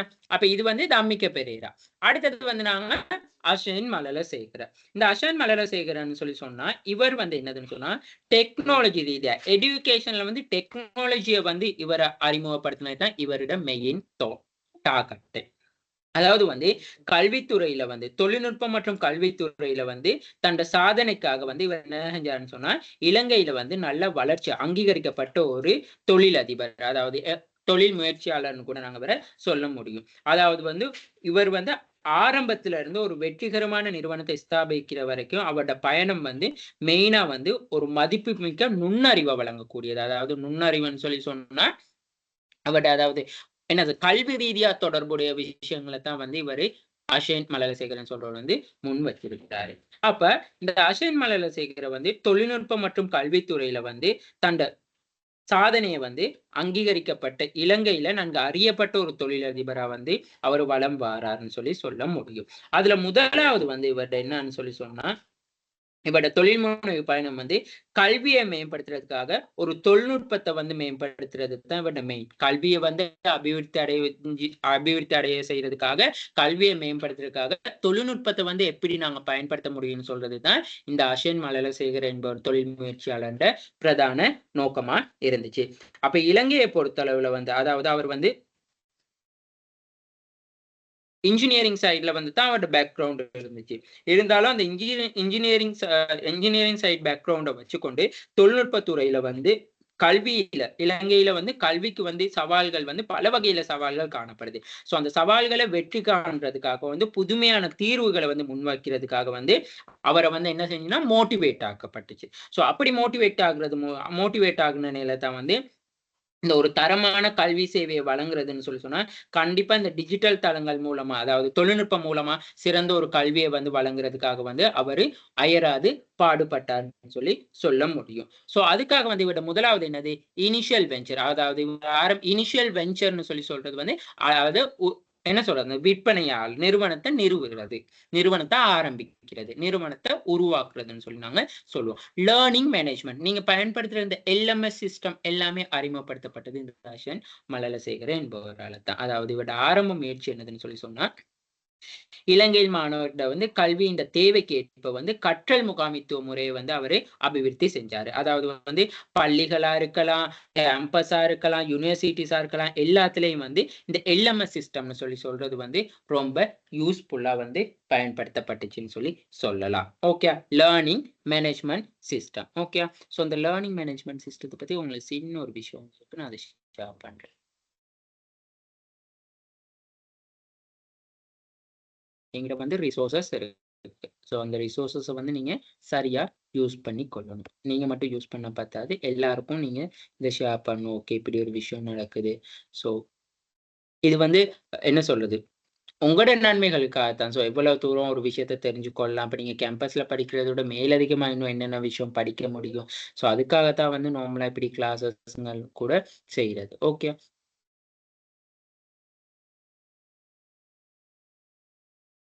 பாருங்க லேர்னிங் மேனேஜ்மெண்ட் சிஸ்டம். ஸோ அதாவது வந்து எங்கட என்ன செய்யறது எப்படி எப்படி மேனேஜ் பண்றாங்க, எங்களோட ஒப்படைகளா இருக்கலாம், ஜூம் கிளாஸஸா இருக்கலாம், என்ன எஜுகேஷனல் சிஸ்டமா இருக்கலாம், கைடிங்கா இருக்கலாம், எக்ஸாம்ஸா இருக்கலாம், எவாலுவேஷன்ஸா இருக்கலாம், ஸோ ப்ரொஜெக்டா இருக்கலாம், அசைன்மெண்ட்ஸா இருக்கலாம், சிலபஸா இருக்கலாம். இது எல்லாமே வந்து இந்த லேர்னிங் மேனேஜ்மெண்ட் சிஸ்டம் மூலமா தான் என்ன நடக்குதுன்னு சொல்லி சொன்னா அவர் வந்து சிறந்த ஒரு எல்எம்எஸ் மெத்தடை வந்து அறிமுகப்படுத்தி இருக்கிறார்.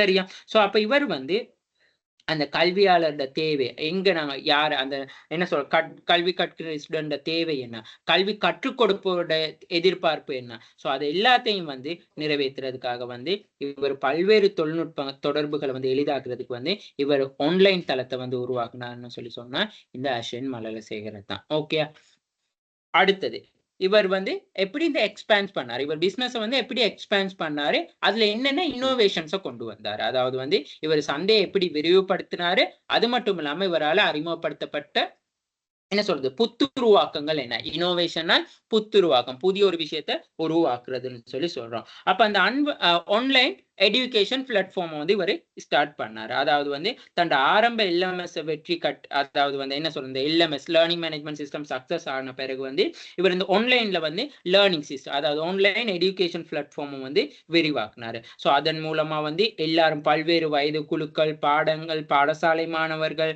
பரந்த அடிப்படையில வந்து எல்லாரும் வந்து என்ன செஞ்சுச்சுன்னு சொல்லி சொன்னா படிக்கக்கூடிய ஒரு வசதியை வந்து உருவாக்கி கொடுத்துச்சுன்னு சொல்லி சொல்ல முடியும்.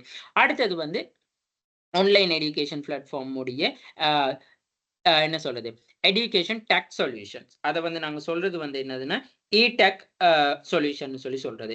அதாவது வந்து கற்றலுக்காக வந்து இந்த மொபைல் பயன்பாடுகள், ஸோ வகுப்பறை நாங்க சொல்லுவோம் ஸ்மார்ட் கிளாஸஸ் ரூம், ஏஐ தொழில்நுட்பங்கள், ஸோ அதுகள் எல்லாத்தையும் இடெக், ஸோ அதுகள் எல்லாத்தையும் வந்து அவர் என்ன செஞ்சாருன்னு சொல்லி சொன்ன அவர் அந்த எப்படி அந்த எல்எம்எஸ்ல யூஸ் பண்ண முடியும்னு சொல்றதுக்கான ஒரு அடிப்படை வசதியை வந்து அடிப்படை ஒரு விஷயத்தை வந்து உருவாக்கி கொடுத்தவர் வந்து இந்த அஷேன் மலல செய்கிறார். அப்ப அவர் பயன்படுத்தின இந்த ஸ்ட்ராட்டஜிக்ஸ் என்னதுன்னு சொல்லி பார்த்தா கொலாபரேஷன் வித் எஜுகேஷனல் இன்ஸ்டிடியூட், அதாவது வந்து கல்வி நிறுவனங்களுடான ஒரு ஒத்துழைப்பு வந்து அவரால் உருவாக்கப்பட்டுச்சு. அதாவது வந்து இலங்கையில முன்னணி கல்வி நிறுவனங்களோட வந்து அவர் ஒரு கூட்டாண்மை ஒரு கொலாபரேஷன் ஒன்று உருவாக்கினாரு. அதாவது வந்து இந்த ஒத்துழைப்பாக்காக அவருடைய அந்த தொழில்நுட்ப தீர்வுகள் பிரதான என்ன சொல்றது கல்வியல் ஒருங்கிணைப்பு அந்த டீமோட வந்து ஒன்றிணைஞ்சு வந்து இவருக்கான அந்த எக்ஸஸை வந்து அவர் கொடுத்தாரு. எல்எம்எஸ் ஓகே எல்லாரும் இப்ப பாருங்க இப்ப எங்க கேம்பஸ்லயே வந்து எல்எம்எஸ் சிஸ்டம் தான் யூஸ் பண்றாங்க. இதே இந்த கோவிட்-19 முன்னுக்கு அப்படி ஒரு எல்எம்எஸ் சிஸ்டம் ஒன்று யூஸ் பண்ணவே இல்லை. நிறைய நிறுவனங்கள் எடுத்துக்கொண்டா இப்ப கூடுதலா யூஸ் பண்றது வந்து இந்த எல்எம்எஸ் சிஸ்டம் தான். ஓகேயா சரி. அடுத்தது வந்து என்ன சொல்றது என்ன சொல்றது கவர்மெண்ட் அண்ட் என்ஜிஓ பார்ட்னர்ஷிப், அதாவது வந்து என்ஜிஓன்னு சொல்லி சொன்னா நேஷனல் கவர்மெண்ட் ஆபரேஷன் பார்ட்னர்ஷிப் பங்குதாரர்கள் சொல்லி சொல்றது. அதாவது வந்து அரசு மற்றும் தன்னார்வ தொண்டு நிறுவனங்கள் அதுதான் என்ஜிஓன்னு சொல்லி சொல்றது. அப்ப இந்த தன்னார்வ தொண்டு நிறுவனங்கள் வந்து இந்த டிஜிட்டல் கல்வி அறிவை மேம்படுத்துறதுக்கு பின்தங்கிய சமூகங்களுக்கு வந்து அந்த கல்வி வளங்களை வழங்குறதுக்கு தரமான ஒரு கல்வி வளங்களை வந்து இவங்களுக்கு வழங்கணுங்கிறதுக்காக வந்து இவர் இந்த அரசாங்கம் மற்றும் தன்னார்வ அமைப்போட கூட்டு சேர்ந்து வந்து இவர் என்ன செஞ்சாருன்னு சொல்லி சொன்னா வணிகத்தை அந்த கூட்டு சேர்ந்தார்னு சொல்றாங்க. ஸோ அப்படி கூட்டு சேர்ந்ததன் மூலமா வந்து எல்லாருக்கும் இப்ப பாருங்க இதே பின்தங்கிய பாடசாலைகள்னாலும் கம்ப்யூட்டர்ஸா இருக்கலாம், ஸ்மார்ட் கிளாஸ் ரூம்ஸா இருக்கலாம், எல்லாத்துக்கும் அந்த வசதி வாய்ப்பை வந்து ஏற்படுத்தி கொடுத்திருக்கிறாரு. ஸோ இதுதான் வந்து இவரோட என்ன சொன்ன ஸ்ட்ராட்டஜிக் ஆஃப் த பார்ட்னர்ஷிப், அதாவது ஸ்ட்ராட்டஜிக் ஆஃப் பார்ட்னர்ஷிப்னு சொல்ல அப்படி இல்லாட்டி இவருடைய ஸ்ட்ராட்டஜிக்ஸ் என்னதுன்னு சொல்லியும் நாங்க இங்கே சொல்ல முடியும். ஸோ இவர் உண்மையாலுமே எஜுகேஷனுக்கு இப்படி ஆன்லைன் பிளாட்ஃபார்ம் ஒன்று கொண்டு வந்துட்டா அந்த ஆன்லைன் பிளாட்ஃபார்ம் வந்து எங்கெங்கெல்லாம் யூஸ் பண்ண முடியுமோ அதை எப்படி யூஸ் பண்ண முடியுங்கிறதுக்கான சரியான ஒரு சந்தையை வந்து இவர் அடையாளம் கண்டு கொண்டாரு. ஸோ யாரோட நாங்க கை கோத்தா எங்களுடைய இந்த முயற்சி வந்து சக்சஸ் ஆகும்னு சொல்லி அந்தந்த டீம் அந்தந்த குழுக்களோட வந்து இவரு கை கோத்தாரு. அப்புறம் இன்டர்நேஷனல் எக்ஸ்பான்சஸ், அப்ப இது வந்து என்ன சொன்னா சர்வதேசத்துக்கு வந்து இவர் விரிவாக்குனாரு. Regional market and global research, அதாவது வந்து பிராந்திய சந்தைகள். ரீஜனல் மார்க்கெட்னா பிராந்திய சந்தைன்னு சொல்லுவாங்க. இலங்கையில வந்து இவர் என்ன செய்யறாருன்னா ஒரு ஸ்டாண்டர்டை வந்து உருவாக்குன பிறகு தன் வணிகத்தை விரிவுபடுத்துறதுக்காக வந்து அதே போல் கல்வி தேவைகளை கொண்ட வேறு நாடுகளையும் வந்து இவர் என்ன செஞ்சாருன்னா டார்கெட் பண்ணான்னு சொல்லி சொல்லலாம். போதானுக்கு பின்தங்கிய நாடுகள் காணப்படக்குள்ள வந்து அந்த பின்தங்கிய நாடுகளையும் வந்து இவர் டார்கெட் பண்ணி இந்த எஜுகேஷன் சிஸ்டத்துல வந்து டெக்னாலஜியை வந்து எப்படி டெவலப் பண்ணி கொண்டு போகலான்னு சொல்லி அவரே முன் வச்சார். அதுதான் ரீஜனல் மக்கள். அடுத்தது வந்து குளோபல் ரிசர்ச். குளோபல் ரிசர்ச்னு சொல்லக்குள்ள வந்து உலகளாவிய ரீதியில வந்து இவரோட வெற்றியை பயன்படுத்தி தன்னோட கல்வித்தலங்களை வந்து உலகளாவிய ரீதியில பார்வையாளர்களுக்கு வந்து பார்க்கறதுக்காக பயன்படுத்துறதுக்காக வந்து அவர் என்ன செஞ்சாருன்னு சொல்லி சொன்னா தொழில்நுட்பத்தை வந்து மாற்றி அமைச்சார்னு சொல்லி சொல்லணும். இதுதான் வந்து அவர் ஒரு பிசினஸை வந்து எப்படி ஸ்டார்ட் பண்ணி கொண்டு வந்ததுக்கான ஒரு படி. அடுத்தது வந்து இவரோட பயணத்தை பார்த்தீங்கன்னா இவரோட அந்த தொழிலுரிமையாளர் தொழில் முனைவோட பயணத்தை பார்த்தீங்கன்னா இவர் ஐடென்டிஃபை த கேப், அதாவது ஒரு தொழிலுரிமையாளர் முதல்ல தெரிஞ்சுக்கொள்ளணும் எங்க கேப் இருக்கு, அதாவது வந்து இடைவெளி இருக்கு, சந்தை இடைவெளியை அடையாளம் காணணும். நாங்க முதலாவது பார்த்தது அவர் சந்தையை அடையாளம் கண்டாரு, இவர் சந்தை இடைவெளியை எங்கன கேப் இருக்குன்னு சொல்லி பார்த்தாரு. ஸோ எங்களுக்கு ஒரு கேப் இப்போ நாங்கள் உதாரணம் சொல்லணும், இப்போ நாங்கள் ஒரு லைன்ல நின்றுகிட்டு இருக்கோம், எங்கனையாவது ஒரு கேப் கிடைச்சா நாங்கள் என்ன செய்வோம் அதுல போயிட்டு ஜாயின் ஆகும். அதே மாதிரி தான் மார்க்கெட்லயும் இப்போ நாங்கள் ஒரு மார்க்கெட்ல ஒரு ஃபாலோவா போய் கொண்டு இருக்க மார்க்கெட்ல இந்த கேப் இங்கே இருக்கு, இதை வந்து இன்னும் கஸ்டமர்ஸ் நீட்ஸ் அண்ட் வாண்ட்ஸை வந்து ஃபில் பண்ணல, அதை ஐடென்டிஃபை பண்ணி கொண்டு நாங்கள் அந்த நீட்ஸ் அண்ட் வாண்ட்டை ஃபில் பண்றதுக்காக நாங்கள் அங்கே உள்நுழைறத தான் வந்து மெயினா ஒரு என்டர்பிரனர் வந்து கருதக்கூடிய விஷயம். அப்ப இவர் இந்த தரமான கல்வி வளங்களை உருவாக்குறதுக்காக வந்து இவர் என்ன செஞ்சாருன்னா இந்த கேப் எங்க வந்து இந்த பிரச்சனைகள் காணப்படுது, எங்க குறைந்த அளவுல தொழில்நுட்பங்கள் பயன்படுத்தப்படுது, ஸோ அதை வந்து எப்படி நாங்க வந்து என்ன சொல்லலாம்னு சொன்னா அந்த தொழில்நுட்பங்கள் பயன்படுத்துறது, தொழில்நுட்ப பிரச்சனைகள் ஏற்படுற அந்த கல்வி ரீதியா தொழில்நுட்ப பிரச்சனை முன்னேற்றம் காணாத விஷயங்கள் எங்கெங்க இருக்குன்னு சொல்லி அதை ஐடென்டிஃபை பண்ணி அதுக்கு வந்து அவர் டார்கெட் பண்ணி கொண்டு போனாரு. அடுத்து டெவலப்பிங் த ப்ராடக்ட், அதாவது உற்பத்தி பொருட்களை வந்து மேம்படுத்தல்னு சொல்லி சொல்றது. அவங்க டெவலப்பிங் ப்ராடக்ட்னு சொல்றதை விட இவரோட தயாரிப்பை வந்து மேம்படுத்தல்னு சொல்லி சொல்லணும். ஓகேயா? அப்ப இவரோட தயாரிப்பு, அதாவது இப்ப நாங்க ப்ராடக்ட்னு சொல்லி தானே தயாரிப்புங்க சொல்றது, அதுதான் டெவலப்பிங் த ப்ராடக்ட்னு சொல்லி நாங்க போட்டிருக்கேன். அப்ப இவர் என்ன செஞ்சிருக்காருன்னு சொல்லி சொன்னா கற்றல் மேலாண்மை அமைப்புகள், அதாவது பெரிய கல்வி லேர்னிங், அதாவது என்ன சொல்றது ரிசர்ச் அண்ட் டெவலப்மெண்ட். ஸோ எதுக்கு இன்வெஸ்ட்மெண்ட் கூட தேவைப்படுது, ஸோ மாணவர்களின் கல்வியாளரோட தேவைகளை வந்து சரியா புரிஞ்சு கொண்டு அவங்களுக்கு வந்து எப்படி நாங்க ஒரு சொல்யூஷன் கொடுக்க முடியும்னு சொல்லி கவனம் செலுத்துறாரு. ஸோ அதுதான் டெவலப் த ப்ராடக்ட். பாருங்க, ஜூம்ஸ், எல்எம்எஸ், அதான் என்ன சொல்ல தீம்ஸ், அதன் மூலமாலாம் எங்களுக்கு கல்வி கற்றுக்கொள்ள எவ்வளவு இலகுவா காணப்படுதுன்னு சொல்லி. பில்டிங் த டீம்ஸ், அதாவது வந்து குழுவை உருவாக்குறாரு. இப்ப நாங்க வந்து ஒரு ஒன்டர்பிரனரா இருக்கக்குள்ள வந்து நாங்க தனிச்சு செஞ்சு கொண்டு போகக்குள்ள எங்களுக்கு சப்போர்ட்க்கு ஒரு டீம் தேவைன்னா நாங்க கண்டிப்பா என்ன செய்யணும், நாங்க ஒரு குழுவை வந்து கண்டிப்பா உருவாக்கணும். அதாவது வந்து புதுமையான விஷயங்களை உருவாக்குறது, இனோவேஷன் டைப்ல. அது வந்து என்ன சொல்றது, அந்த பிசினஸ் ஆர்கனைசேஷன் வந்து மெஷர் பண்றது, நல்ல ஒரு டெவலப்பர்ஸ், அதாவது இப்ப இவர் வந்து டெக்னாலஜி ரீதியா போராடு தானே, அப்ப சிறந்த டெவலப்ஸ்களை வந்து கொண்டு வர்றது, நல்ல கல்வியாளர்கள், அதாவது எஜுகேட்டட் பீப்புள்ஸ், கல்வியாளர், வணிக வல்லுநர்கள், அதாவது வந்து நாங்க சொல்லுவோம் என்ன சொல்றது அந்த பிசினஸ்ல ஐப்பரா இருக்கவங்க, நல்ல வணிக வல்லுநர்கள்னு சொல்லி சொல்றது. ஸோ பெரிய பெரிய பிசினஸ் ரிசர்ச்சர்ஸ், ஸோ அவங்க மாதிரியான ஆக்களை எல்லாம் தேடி அவங்க மாதிரியான ஆக்களோட வந்து இவர் என்ன சொன்னா ஒரு டீமா உருவாக்குறாரு. இதன் மூலமா வந்து அந்த என்ன சொல்றது இவர் அந்த ஒப்சர்வேஷன்ல, இவரோட விஷன்ல வந்து எஜுகேஷன்ல வந்து என்னென்ன மாதிரியான சேஞ்சஸை கொண்டு வர முடியுமோ அது எல்லாத்தையும் வந்து கொண்டு வந்தாரு. அடுத்தது வந்து இவர்கிட்ட என்னதுன்னா செக்யூரிட்டி இந்த என்ன சொல்றதுன்னா ஃபண்டிங் ஃபண்ட்ஸை வந்து செக்யூரிட்டி பண்றது, சேவிங் ஃபண்ட் அப்படி இல்லாட்டி செக்யூரிட்டிங் ஃபண்ட். அதாவது வந்து இப்ப நான் என்னத்தான் இவர் பிசினஸ் வந்து விரிவாக்குனாலுமே வந்து இவர் மூலதனத்தை திரட்டுறது வந்து ஒரு பெரிய ஒரு சவாலா இருந்துச்சு. ஸோ அவரோட பார்வையில வந்து அப்ப அதாவது வந்து நல்ல இன்வெஸ்ட்மெண்ட் பண்ணக்கூடியவங்க யாரு, அந்த இன்வெஸ்டரை வந்து ஐடென்டிஃபை பண்ணி கொண்டு ஸோ அவங்க மூலமா வந்து என்ன செய்யறாருன்னு சொல்லி சொன்னா இவரு வெற்றி கண்டாரு. சரியா? அதாவது என்ன சொல்றதுன்னா இப்ப நாங்க என்னதான் ஒரு ஒன்டர்பிரனரா ஒரு பிசினஸ் ஒன்று ஸ்டார்ட் பண்ணி கொண்டு போனாலும் அந்த பிசினஸ் எக்ஸ்பேண்ட் பண்ணக்குள்ள வந்து எங்களுக்கு காசு காணாம போகலாம். ஸோ அதுக்காக வந்து நாங்க என்ன செய்யலாம்னு சொல்லி சொன்னா நல்ல ஒரு சிறந்த இன்வெஸ்டர்ஸ்களை வந்து அறிமுகப்படும், முதலீடு செய்யறவங்க. ஸோ அவங்க அந்த முதலீட்டாளர்களை வந்து நாங்க கண்டுபிடிக்கலாம். அப்படி இல்லாட்டி எங்க இப்ப முதல்ல அமிக்க பேராட்ட அவர்கிட்டே காசு இருந்துச்சு, அவரே இன்வெஸ்ட் பண்ணாரு. ஆனா இந்த மலையில சேகரன் சொல்றவர் வந்து அவர்கிட்ட வந்து இன்வெஸ்ட் பண்ண முதலீடு இல்லை. ஸோ அப்ப அவர் அதுக்காக என்ன செஞ்சாரு, சிறந்த இன்வெஸ்டரை வந்து தேடி பிடிச்சாரு. அடுத்தது மார்க்கெட் அண்ட் அவுட்ரீச். இது என்ன சொல்றதுன்னு சொல்லி சொன்னா இப்ப மார்க்கெட் அண்ட் அவுட்ரீச்னு சொல்லி சொன்னா பார்வையாளர்களை வந்து, அதாவது கல்வித்தளங்களை இப்ப நாங்க வந்து இப்ப இந்த லேர்னிங் என்ன சொல்றது ரிசோர்ஸ், இந்த லேர்னிங் அந்த பிளாட்ஃபார்மை வந்து டெவலப் பண்றது மட்டும் இல்லாம வந்து பரந்த அளவுல ஓவராலா வந்து மார்க்கெட்ல எல்லாரும் பயனடைகிறதுக்காக பல்வேறு ஸ்ட்ராட்டஜிக்ஸை கொண்டு வந்தாரு. அதாவது சமூக ஊடகங்கள், digital marketing, social media, so அடுத்தது அந்த என்ன சொல்றது education, society educations, business institute, so அது எல்லாத்தையும் வந்து என்ன செய்யறான்னு சொன்னா கவனத்தில் கொள்றதுக்காக வந்து அட்ராக்டிவான விஷயங்களை வந்து செஞ்சார். அதுதான் மார்க்கெட்டிங் அண்ட் அவுட்ரீச். ஸோ நாங்க என்னத்தான் ஒரு விஷயத்த இப்ப நீங்க என்னத்தான் ஒரு பொருள் உற்பத்தி செஞ்சும் வேலையில அந்த உற்பத்தி பொருள் வந்து சந்தையில வந்து என்ன செய்யறது தேவைப்படாட்டி அந்த பொருள் நீங்க உற்பத்தி செய்யறதுல எந்த பிரயோஜனம் இல்லை. ஸோ இவர் அதுக்காகத்தான் செஞ்சாரு, என்னன்னா மார்க்கெட்டிங் அண்ட் அவுட்ரீச் வந்து செஞ்சாருன்னு சொல்லி சொல்றாங்க. ஸோ இவரும் வந்து அதே மாதிரி சவால்களை வந்து சந்திச்சிருக்கிறாரு.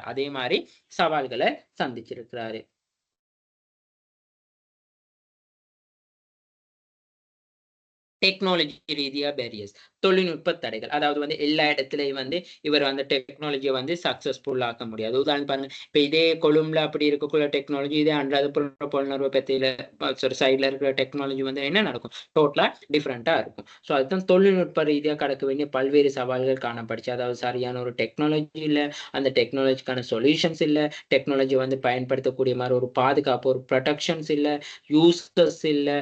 ஸோ அதை எங்க எஜுகேஷனுக்கு வந்து அதை எப்படி வந்து வந்து சக்சஸ்ஃபுல்லா யூஸ் பண்ணிக்கொள்றதுன்னு சொல்லி நிறைய தடைகள் வந்து காணப்படுச்சு. அடுத்தது வந்து கன்சன்ட்ரேஷன், பவுண்டிங் கன்சன்ட்ரேஷன். அதைத்தான் வந்து சாரி பண்டிங் கன்சன்ட்ரேஷன். இப்ப இவர்கிட்ட வந்து நிதி இல்ல. சோ இவர் வந்து இன்வெஸ்டரை வந்து தேடினாரு. அப்படி இருக்கிற சந்தர்ப்பத்துல வந்து குறிப்பா வந்து அந்த ஆரம்ப காலகட்டங்கள்ல இவருக்கு அந்த இன்வெஸ்ட்மென்ட் பண்ணி கொள்றதுக்கு வந்து ஒரு தடை. எந்த ஒரு என்டர்பிரினருக்கும் வந்து ஒரு என்ன சொல்றது? எங்களுக்கு கூட ஒரு ஒரு புதிய ஒரு தொழில் முயற்சி உருவாக்க ஆசையா இருக்கும். ஆனா எங்கட்ட இன்வெஸ்ட்மென்ட் இல்லாதது வந்து எங்கட அந்த தொழிலுரிமைக்கு ஒரு பெரிய ஒரு தடையா இருக்கும். அதே தடையை தான் இவரும் சந்திச்சாருன்னு சொல்லி சொல்றாங்க ஆரம்ப காலகட்டத்துல. அப்ப அந்த முதலீட்டாளர்கள நம்ப வைக்கணும்.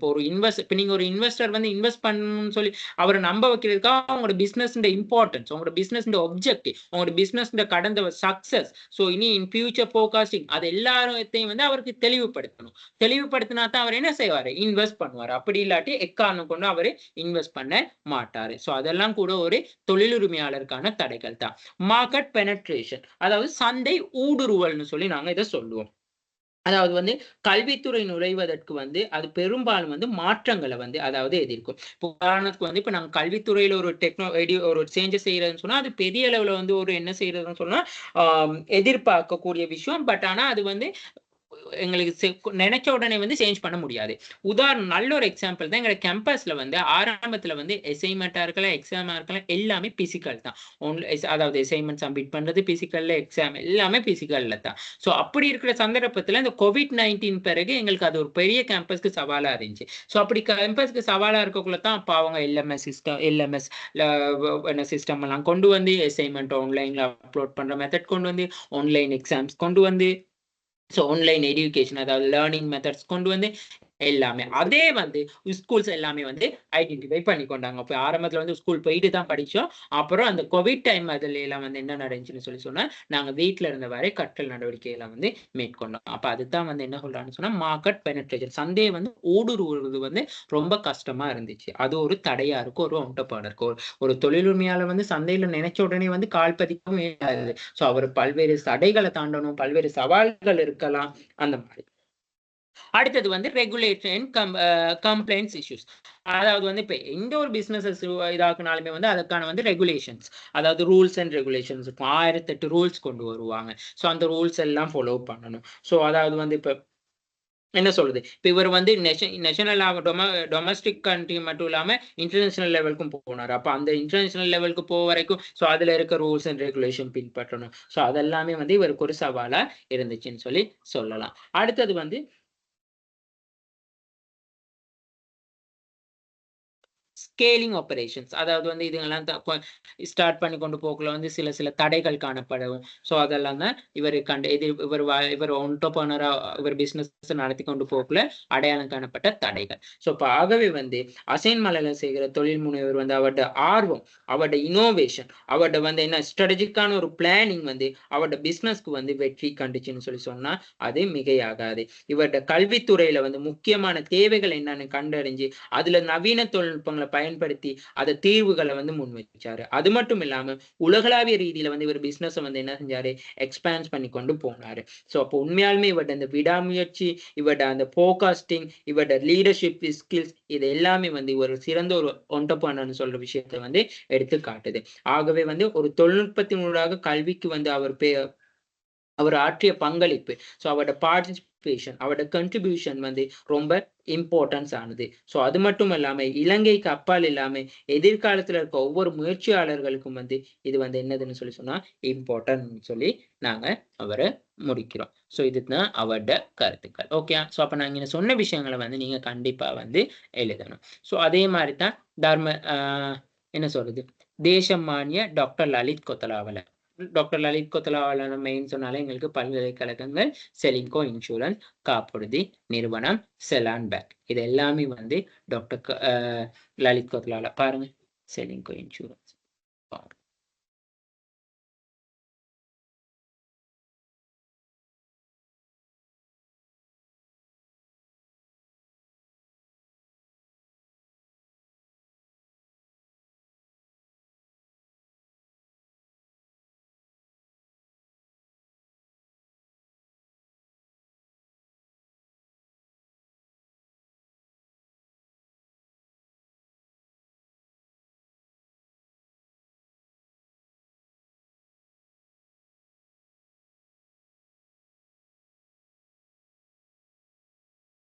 ஓகே பாருங்க, Global Rubber Institute of the which is insurance and scientific and psychology. So global company name and logo.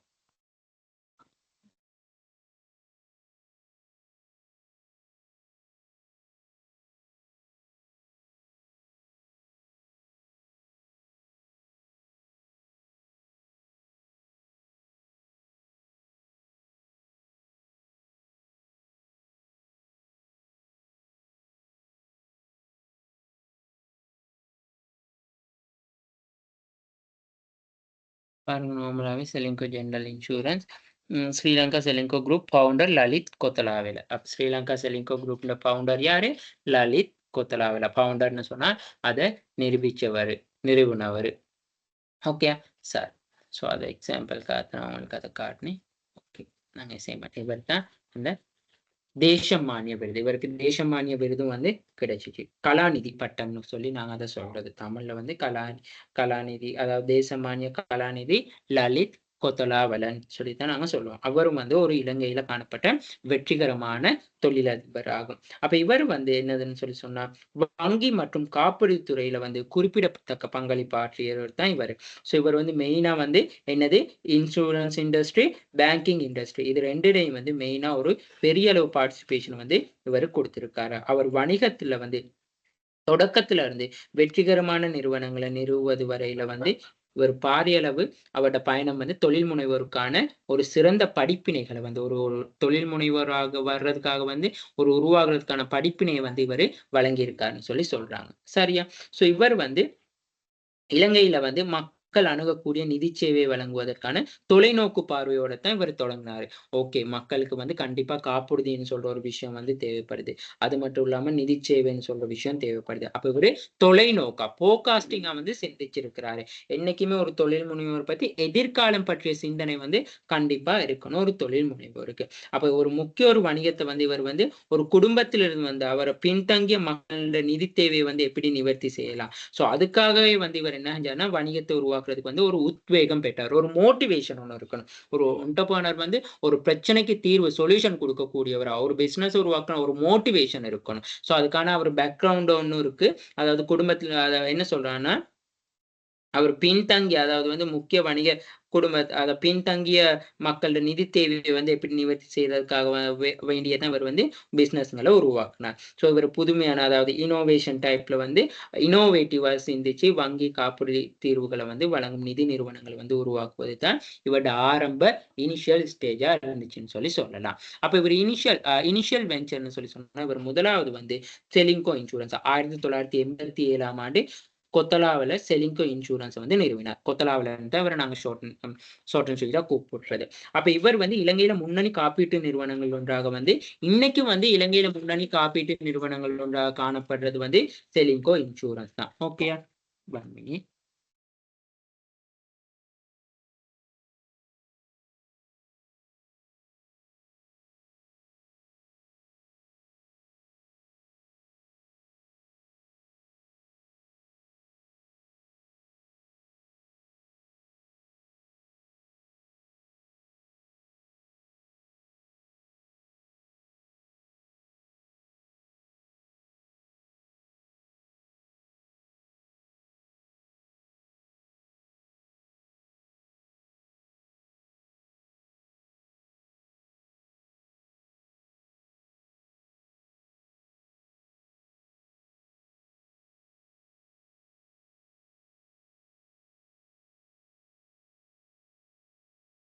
Okay பாருங்க, செலிங்கோ இன்சூரன்ஸ் எடுத்துக்கொண்ட ஓகே நம்பர் 1 இது வந்து report 2022 number 1, 2023 number 1. Market share எப்படி இருக்கு? 21.5%. 2022 2023 19.27. அப்ப இவ்வளவு இன்சூரன்ஸ் கம்பெனி இருக்கக்குள்ள வந்து இன்னமும் நம்பர் 1 இருக்கிறது வந்து செலிங்கோ இன்சூரன்ஸ் கம்பெனி தான். ஓகே, ஸோ இது வந்து எடுத்த ரிப்போர்ட் வந்து எங்கட கம்பெனி ரிப்போர்ட் ஒன்ல எடுத்த விஷயம் தான் இது. ஓகே, ஸோ இதுதான் மெயினா சொல்லி இருக்கு. ஓகே, சரியா? ஸோ அப்ப இதுதான் நான் இங்க வந்து உங்களுக்கு சொல்ல வேண்டிய விஷயமா இருந்துச்சு. செலின்கோ இன்சூரன்ஸ் கம்பெனியோட ஃபவுண்டரா இவரு இருந்திருக்கிறார். சரியா? அப்ப இவரு வந்து பல்வேறு வகையான காப்பீட்டு தயாரிப்புகளையும் வந்து வழங்கக்கூடிய ஒரு காப்பீட்டு நிறுவனத்த தான் இவரு உருவாக்கி இருக்காரு. Expansion innovation. அப்ப இவர் வந்து வணிகத்தை எப்படி விஸ்தரிச்சிருக்காரு? புதிய வணிக முயற்சிகள வந்து எப்படி உருவாக்கி இருக்காருன்னு சொல்லி பார்ப்போம்.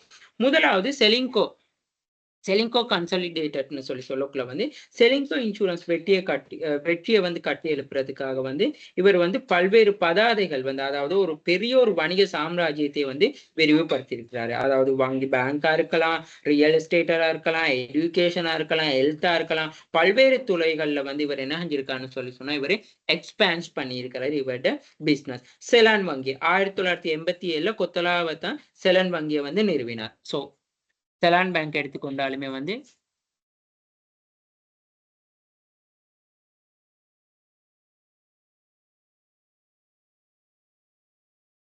ஓகே பாருங்க செலான்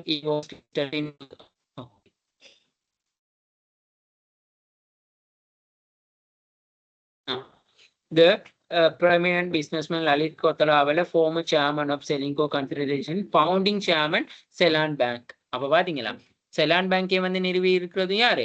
இந்த லலித் கொத்தலாலன்னு சொல்றவர் தான். ஸோ அப்ப இவர் வந்து அதாவது வங்கி சேவைகளை வழங்குறது வந்து கவனம் செலுத்தி வங்கி வேகமா வளர்ச்சி அடைந்து கொண்டு வர வங்கித்துறையில என்னென்ன விஷயங்களை வந்து சேஞ்ச் பண்ணணும். ஸோ அதை எல்லாத்தையும் வந்து அறிமுகப்படுத்தினது வந்து இந்த லலித் கோத்லாவில தான். அடுத்தது வந்து இவர் வந்து ஸ்ட்ராட்டஜிக் என்னென்ன இவர் தந்திரோ பேங்க்ல கொண்டு வந்தாருன்னு சொன்னா இனோவேட்டிவ் ப்ராடக்ட் அதாவது புதுமையான உற்பத்திகள் புதியனவை புனைதல்னு சொல்றது புதிய விஷயங்கள். அப்ப அதாவது வந்து அந்த நுண்கடன் மைக்ரோ லோன்ஸ் கல்வி கடன் எடுகேஷன் லோன் போன்ற விஷயங்களை வந்து கொண்டு வந்தாரு. அப்புறம் இவரோட சேவிஸ் வந்து அதாவது வந்து பல்வேறு வகையான இவர் என்ன சொல்றது கஸ்டமர் பேஸை வந்து இவரு எக்ஸ்பேன்ஸ் பண்ணாரு. மக்களோட நீட்ஸ் அண்ட் அதாவது நீட்ஸ் அண்ட் வான்ஸ் அண்ட் நீட்ஸை வந்து சக்சஸ்ஃபுல்லா அவரு பூர்த்தி செஞ்சாரு. அது மட்டும் இல்லாம வந்து expands into the new sector புதிய புதிய துறைகள் புதிய புதிய அமைப்புகளை வந்து உருவாக்குனாரு. அதாவது வங்கி மற்றும் காப்பீடு துறைக்கு அப்பால வந்து இவரோட முயற்சி வந்து என்னதுன்னு சொன்னா செலின்கோ ஹெல்த் கேர் சர்வீஸ் சுகாதாரம் அப்புறம் செலின்கோ என்னது land and real estate Ceylinco success என்ன சொல்றது கல்லூரிகள். ஸோ அது எல்லாத்தையும் வந்து இவர் வந்து நிறுவனாரு. சரியா?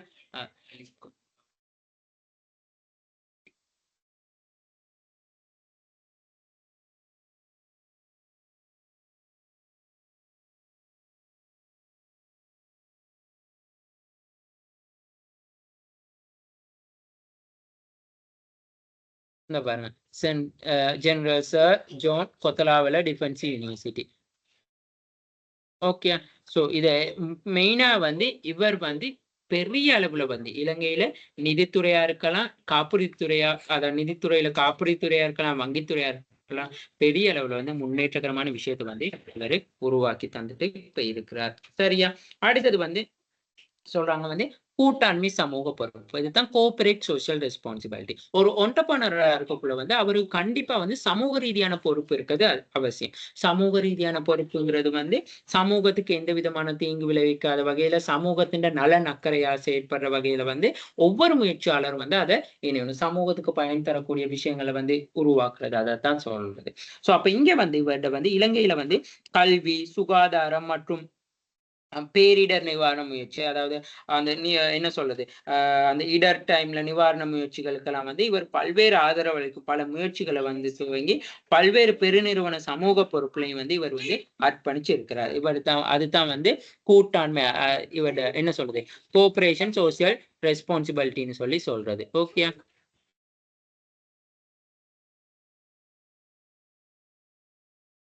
ஓகே. அதாவது வந்து இப்ப நீங்க கூகுள் ஸ்காலர்ல போயிட்டு பார்த்தா கூட இந்த லலித் கோலாட வந்து கோஆப்பரேட் சோசியல் ரெஸ்பான்சிபிலிட்டிஸ் சொன்னாலே வந்து என்னென்ன அவரோட ரெஸ்பான்சிபிலிட்டிஸ் சொல்லி நார்மலாவே வரும். ஓகே.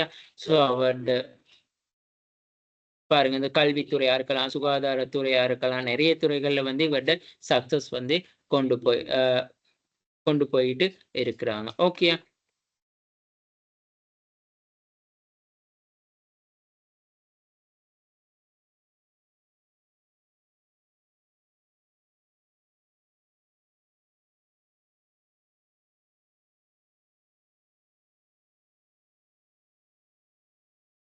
ஓகே. ஸோ பாருங்க, இந்த கோ பேஸ் அந்த beside on the flagship the insurance business like Ceylon Bank, Selingco Towers, Millennium City and many other construction and continuous and cancer detection of and treatment center. So நிறைய விஷயங்கள் வந்து இவர் வந்து உருவாக்கப்பட்டிருக்குன்னு சொல்லி சொல்றாங்க. ஸோ அதுதான் வந்து கம்யூனிட்டி இனிஷியேட்டிவ்ஸ் சொல்லி சொல்றது.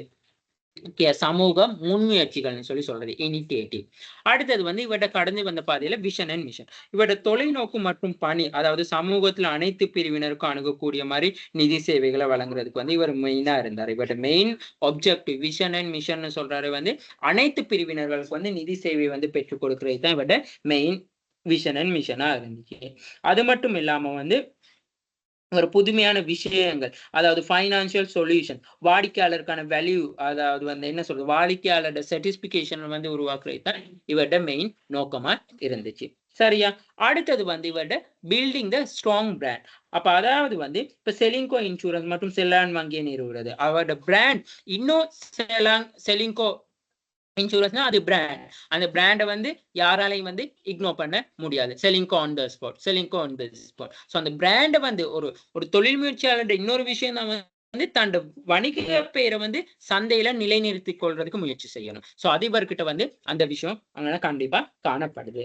அப்ப அதாவது வந்து அந்த வர்த்தக நாமத்தை உருவாக்கி வாடிக்கையாளர் நம்பிக்கை பெறுவதிலும் குறிப்பிட்ட முன்முயற்சிகளை வந்து மேற்கொண்டான்னு சொல்லி சொல்லலாம். ஸோ அந்த பிராண்ட் நேம் வந்து சக்சஸ், பிராண்ட் நேம் வந்து எல்லா மனதிலையும் வந்து பொசிஷனிங் ஆகணும்னு சொல்லி சொன்னா அதுக்காக வந்த சேவிஸ் நல்லா இருக்கணும். ஸோ மக்கள் மத்தியில வந்து அந்த என்ன சொல்றது, இந்த பிராண்ட் வந்து ஒரு பெரிய ஒரு கவனம் செலுத்தக்கூடியதா இருக்கணும். ஸோ அந்த விஷயம் வந்து இவர் சக்சஸ் ஆக்கி இருக்காரு.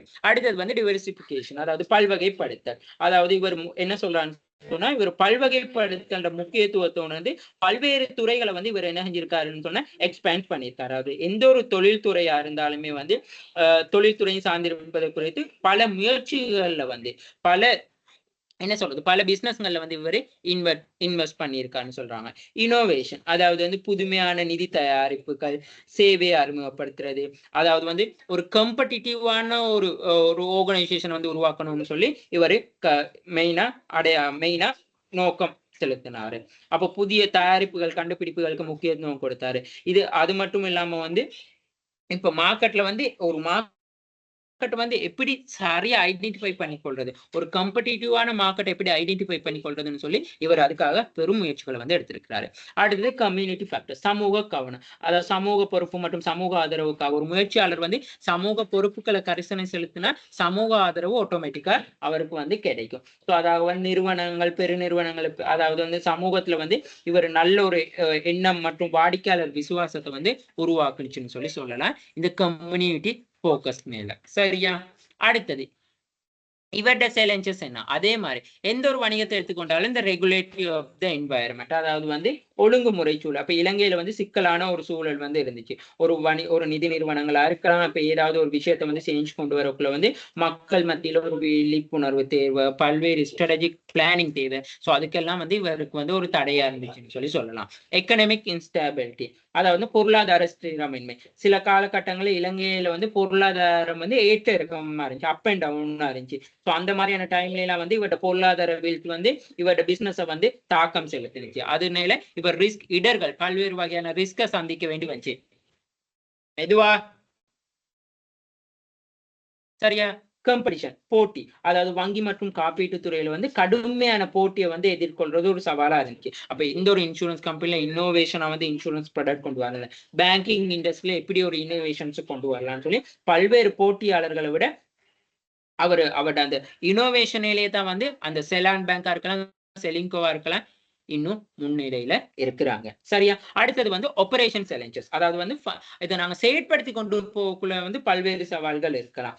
அதாவது வந்து வணிக போர்ட்போலியோ வந்து மேனேஜ் பண்ணி கொள்றதுக்காக வந்து மேனேஜ்மெண்ட் ப்ராசஸஸ், அது மட்டும் இல்லாமல் பல்வேறு இண்டஸ்ட்ரியில வந்து இந்த ஆபரேஷன் ஸ்கில்ஸை வந்து டெவலப் பண்ணி கொள்றதுக்காக, சேவிஸ் ஸ்டாண்டர்டை வந்து மெயின்டைன் பண்ணி கொள்றதுக்காக வந்து ஒரு பல்வேறு சவால்கள் வந்து இருந்துச்சுன்னு சொல்லி சொல்றாங்க.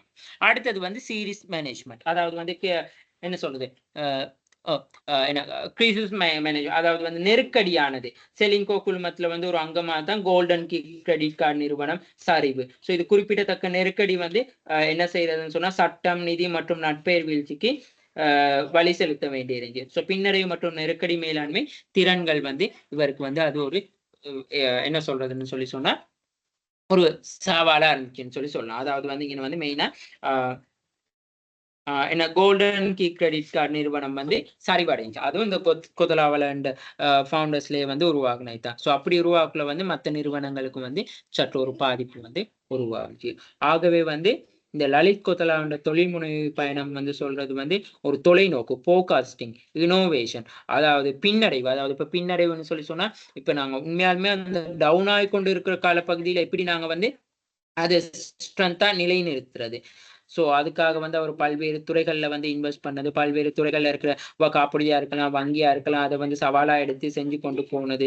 ஸோ புதிய விஷயங்களை மாற்றி அமைத்தது, அவருடைய ஸ்கில்ஸ். அது மட்டும் இல்லாம வந்து அவர் சோசியல் ரெஸ்பான்சிபிலிட்டி, சோசியல் மக்கள்கிட்ட அந்த என்ன சொல்றது கன்சியூம் அந்த வாடிக்கையாளர் கஸ்டமரோட சாட்டிஸ்ஃபிகேஷனை இன்க்ரீஸ் பண்றது, அது எல்லாமே வந்து ஒரு என்டர்பிரனருக்கு இருக்கக்கூடிய ரொம்ப இம்பார்ட்டன்ஸான விஷயமா இருக்குது.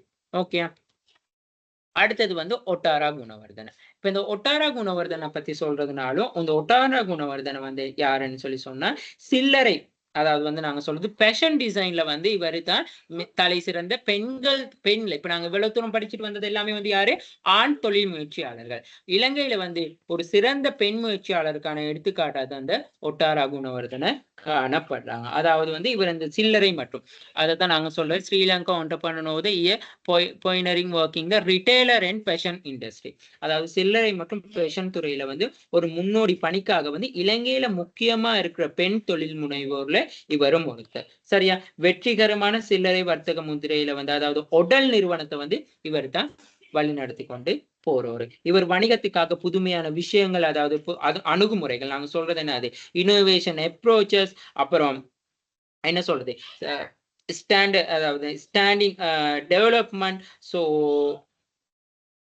அடுத்தது வந்து இவர் இந்த அனிமல்ஸ் நலன், விலங்கு நலனுக்காக எல்லாம் வந்து பல்வேறு பங்களிப்புகள்லாம் வந்து இவர் முன் வச்சிருக்காரு. Contribute sustainable development of the animals welfare. அப்ப அந்த விலங்குகள் பாதுகாப்புக்காக கூட அது கூட ஒரு சோஷியல் ரெஸ்பான்சிபிலிட்டி தான் ஒரு ஒன்டர்பிரனர். ஸோ அப்ப இந்த ஒட்டாரா குணவர்தனை வந்து இவர் முதல்ல வந்து அதாவது வந்து என்ன சொல்றேன்னா இவரோட தொழில்முனைவு பயணம் வந்து ஒரு எளிய யோசனையுடன் தான் தொடங்கியது. அதாவது வந்து இலங்கையில வந்து துடிப்பான கலாச்சாரத்தை பிரதிபலிக்கும் ஆடைகள் மற்றும் அணிகலன்களை விற்பனை செய்வது. உதாரணத்துக்கு வந்து இப்ப இது ட்ரெஸ் எடுகேஷன் சாரி கல்ச்சரல். அப்ப இலங்கையை பொறுத்தளவுல வந்து ஆரம்பத்துல வந்து என்ன சொல்றது இவர்கிட்ட வந்து பெரிய ஒரு ஐடியாவெல்லாம் இருக்கல. சாதாரணமா வந்து ஓகே இலங்கையில வந்து கலாச்சாரத்தை பிரதிபலிக்கக்கூடிய மாதிரி ஆடைகள் மற்றும் அணிகலன்களை விற்பனை செய்யறது, அதாவது என்னது ஜுவல்ஸ் ஐட்டத்தை விற்பனை செய்யறது. சோ அது மட்டும் இல்லாம வந்து இவருடைய பின்னணியில வந்து பெஷன் மீது இவருக்கு அதிக அளவு வந்து ஆர்வம் காணப்படுச்சு. ஒரு தொழில் முனைவாளருக்கான இன்னொரு விஷயம் தான் ஒருத்தருக்கு ஆர்வம் காணப்படணும். ஓகே, நான் எனக்கு இந்த விஷயத்த ஒருத்தருக்கு ஆர்வம் இருக்கக்குள்ளதான் வந்து மேலும் வணிகம் வெற்றி அடைய முடியும். அதனால வந்து இவருடைய என்ன நடந்துச்சுன்னு சொன்னா ஒரு ஷாப்பிங் அனுபவத்தை உருவாக்க ஒரு வாய்ப்பை கண்டாரு. சில நேரத்துல வந்து இவர் இந்த பெஷன் சில்லறை கடைக்கு வந்து இவர் அதிக அளவு வந்து இம்பார்ட்டன்ஸ் கொடுத்தது. இவர் வந்து அதுக்காக வந்து தன்னோட ஆர்வம், தன்னுடைய அர்ப்பணிப்பு, தன்னுடைய முயற்சியை வந்து வெளிப்படுத்தி இருக்கிறாரு. அப்ப இவருடைய ஆரம்ப முயற்சி எப்படின்னு சொன்னா இந்த ஒட்டாரா குணவர்தன் சொல்றாங்க 1983 தண்ட காரின் பூட்ஸ்ல இருந்து துணிகள், அதாவது வந்து என்ன சொல்றாங்க கார் அந்த பூட்ஸ்ல இருந்து துணிகளை வந்து விற்பனை செஞ்சாரு. சின்ன இடத்துல இருந்து ஒரு ஒன்டர்பிரனர் உருவாகுவாங்க. உடனே எடுத்த உடனே நாங்க பெரிய ஒரு ஷாப் பண்ண திறக்கல. முதல்ல வந்து நாங்க சில நேரம் ஒரு வீட்லயோ சிறு சில்லறை கடையிலயோ ஒரு சின்ன ஒரு கடையில ஸ்டார்ட் பண்ணித்தான் பெரிய கடைக்கு வந்து விஸ்தரிச்சு கொண்டு போவாங்க. அப்ப இவர்கிட்ட வந்து அப்படித்தான் காணப்பட்டுச்சு. அப்ப இவர் வந்து என்ன செஞ்சாருன்னு சொன்னா தன்னோட தொழில தொடங்கி இருக்காரு. அப்ப இவரோட ஆரம்ப முயற்சியாக வந்து அதாவது இவரோட தனிப்பட்ட ஸ்டைல் ஆடைகள் அணிகலன்கள்ல வந்து ஆரம்பமா கவனம் செலுத்தி இருக்கிறாரு. அப்புறம் வந்து ஓப்பனிங் த ஃபர்ஸ்ட் ஸ்டோர், இவர் முதலாவது உடல் கடையை வந்து 1990 உடல் தெரியும் தானே உடல் நிறுவனம்.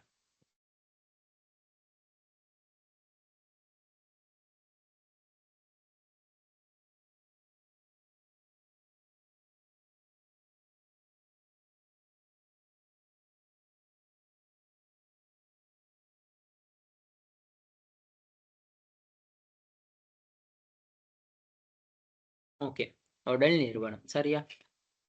ஸோ இந்த உடல் உற்பத்திகள் வந்து தனித்துவமான உற்பத்திகளா இருக்கும். உடல்ல எவ்வளவு இப்ப ட்ரெஸ்ல இருக்கலாம், என்ன சொல்றது ஜுவல்ஸ் ஐட்டமா இருக்கலாம். எல்லாமே வந்து ரொம்ப ஹை காஸ்ட்ல இருக்கு. ஸோ இது வந்து அந்த அளவுக்கு வந்து ஹைப் லெவல் ஆரம்பத்துல சின்னதா ஆரம்பிச்சது வந்து, இப்ப எவ்வளோ பெரிய வணிகமா வந்து மாறி இருக்குன்னு சொன்னா, அதுக்கு சிறந்த எடுத்துக்காட்டு இந்த ஹோட்டல்ன்னு சொல்லலாம். அவர் அந்த அனிமல்ஸ் இதுகள்ல வளர்க்கிறதுல கூடுதலா கவனம் செலுத்துறோம்னு சொல்லி நாங்க படிச்சோம். Social responsibility. ஓகே. ஸோ பாருங்க ஃபெஷனரிஸ்ல இருந்து எல்லாமே வந்து இவர்ட்ட வந்து ரொம்ப கவனம் செலுத்தக்கூடிய மாரி தான் இவரோட வணிக முயற்சி வந்து காணப்பட்டிருக்கு. ஓகே. ஓகே. அப்ப இவரு வந்து முதல் வந்து ஓடல 1990ஆம் ஆண்டு வந்து கொழும்புல வந்து இவரு வந்து அவர் ஷாப்ப வந்து ஓப்பன் பண்ணியிருக்கிறாரு. அப்ப சலுகைகள் வழங்குறது, ஒட்டுமொத்த ஷாப்பிங் அனுபவம் காரணமாக வந்து குயிக்கா அதாவது இப்ப கஸ்டமர்ஸ் வந்து என்ன கல்ச்சர் வந்து அந்த நாகரிகம் வளர்ச்சி அடைய வந்து கலாச்சாரமும் வளர்ச்சி அடைய தொடங்குனுச்சு. அதன் மூலமா வந்து இவர்ட பிசினஸ் வந்து நல்லா சூடு பிடிக்க தொடங்குனுச்சு. இவர் வந்து இவர்ட ப்ராடக்ட் குவாலிட்டியா இருக்கலாம், அதாவது வந்து என்ன டிவர்சிஃபிகேஷனா இருக்கலாம், மற்றும் வாங்குபவர்கள் அதாவது வந்து கஸ்டமர்ஸ சாட்டிஸ்ஃபிகேஷன் பண்றது. அது எல்லாத்துலயும் வந்து இவரு கவனம் செலுத்துறார்ன்னு சொல்லலாம். இவர் வந்து எப்படி மார்க்கெட்ட விரிவாக்குனார்ன்னு சொன்னா, க்ரோவிங் த பிராண்ட். இவர் வந்து தன்ட பிராண்ட் என்ற பெயரை வந்து விஸ்தரிச்சாரு. Brand recognition. அதாவது வந்து வர்த்தக நாமத்தை வந்து இவர் வந்து எப்படி வளர்ச்சி அடைய செஞ்சாருன்னு சொன்னா, அடுத்த சில ஆண்டுகள்லயே வந்து குணவர்தன ஹோட்டல் பல இடங்கள்ல வந்து விரிவுபடுத்தினார்.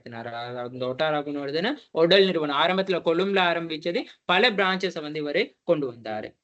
அது மட்டும் இல்லாம இந்த அழகு சாதன பொருட்கள், வீட்டு பொருட்கள் அதாவது என்ன சொல்றது பர்னிச்சர்ஸிங் அது மட்டும் இல்லாம பல்வேறு தயாரிப்புகளை வந்து அவர் என்ன செஞ்சாரு அவர் பிசினஸ் லைன்ல வந்து உருவாக்கி கொண்டு போனாரு. சரியா? அது மட்டும் இல்லாம வந்து இதுல வந்து எல்லார் மக்கள் மனதிலும் வந்து உடலை வந்து ஒரு பிராண்டா வந்து இடம் பிடிக்க வைக்க செஞ்சாரு. அடுத்தது வந்து பிராண்டுக்கான ஒரு அங்கீகாரத்தையும் வந்து அவர் உருவாக்கி கொண்டாரு. இலங்கையில ஃபேஷன் மற்றும் துறையில வந்து இந்த பிராண்டிங்னு சொல்றது மார்க்கெட்டிங் சந்தைப்படுத்தல் மற்றும் வாடிக்கையாளர் எக்ஸ்பீரியன்ஸ்ல வந்து இந்த உடல்னு சொல்ற விஷயம் வந்து இந்த உடல் பிராண்ட்னு சொல்ற விஷயம் வந்து எல்லா வீட்டு பேராவும் வந்து அங்கீகாரம் பெற்றுச்சுன்னு சொல்லி ரெக்கக்னைசேஷன் பண்ணி கொண்டாங்க. இப்போ இந்த ஒரு ஆர்கனைசேஷன் வருதுன்னா அதை ரெக்கக்னைசேஷன் பண்ணிக்கொள்ளணும். அந்த ரெக்கக்னைசேஷன் பண்ணிக்கொள்றதுக்கு முயற்சியாளர்கிட்ட வந்து பல்வேறு முயற்சிகள் இருக்குது அவசியம். அடுத்தது டிவர்சிபிகேஷன் பல்வகைப்படுத்தல். அதாவது ஆன்லைன் சில்லறை விற்பனை, இ-காமர்ஸ் எல்லாம் வந்து அவர் அந்த திறனை உணர்ந்து என்ன செஞ்சாருன்னு சொன்னா ஆன்லைன் ஸ்டோரை வந்து ஓபன் பண்ணாரு. இப்ப பிசிக்கலா இருந்தது ஆன்லைனாவும் ஓபன் பண்ணாரு. அதன் மூலமா வந்து அவரோட என்ன சொல்றது அவரோட அந்த பிராண்டை வந்து என்ன சொல்றது இருப்பிடத்துக்கு நிறைய இடங்களுக்கு அதாவது ஸ்ரீலங்கால ஃபாரின்லையும் வந்து அவரு எக்ஸ்பேண்ட் பண்ண செஞ்சாரு. இதன் மூலமா வந்து வாடிக்கையாளர்கள் வந்து என்ன சொல்றது அவங்களோட ஷாப்பிங் விருப்பங்களை பூர்த்தி செய்யக்கூடிய மாதிரி இலங்கையில பல்வேறு ஆன்லைன் மார்க்கெட் பெனட்ரேஷனுக்கு வந்து அவர் என்ன செஞ்சாருன்னு சொன்னா மூவ் ஆகி கொண்டு போனாரு.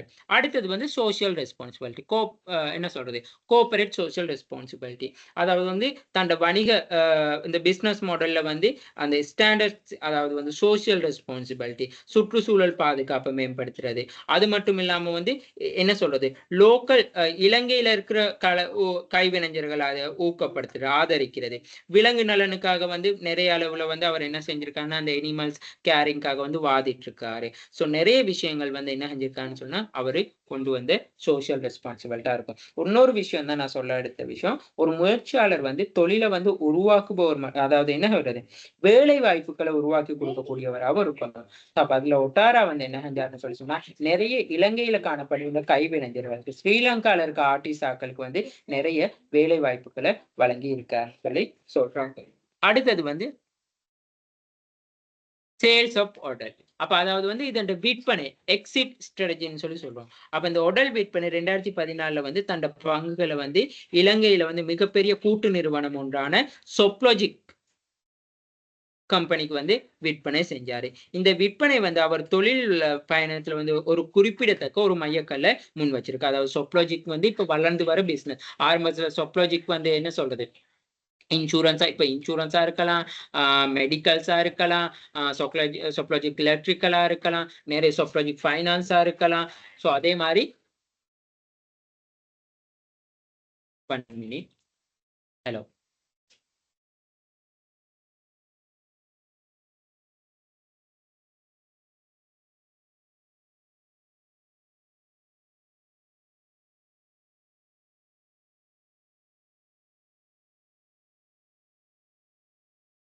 சரியா? அப்ப மெயினா வந்து அதுல வந்து ஃபோக்கஸ் பண்ணியிருக்காரு. ஸோ அப்ப ஒரு 2014ஆம் ஆண்டு வந்து அவர் வந்து என்ன செஞ்சாருன்னா, தன்னோட ஷேர்ஸ் எல்லாத்தையும் வந்து அவரு சொப்லாஜிக் குரூப்க்கு வந்து விற்பனை செஞ்சுட்டாரு. ஸோ அதன் மூலமா வந்து ஒரு பெரிய ஒரு மைல்ஸ்டோனை வந்து அச்சீவ் பண்ணியிருக்காரு. 25 ஆண்டுகள்ல வந்து அவரோட அந்த பிராண்டை கட்டி எழுப்புறதுக்காக வெற்றி வந்து அதுல இருந்து அவருக்கு தெரியுது. இப்போ சொப்லாஜிக் நிறுவனம் இந்த உடல் பிராண்டை வாங்குறதுன்னு சொன்னா ஒரு நிறுவனம் இன்னொரு நிறுவனத்தோட கை கோக்குறதுன்னு சொன்னாலே அந்த நிறுவனத்தின் வளர்ச்சி தான் அங்கே மிகப்பெரிய வெற்றியை ஏற்படுத்துது. ஓகே, சொப்லாஜிக் சொல்லி அடிச்சா.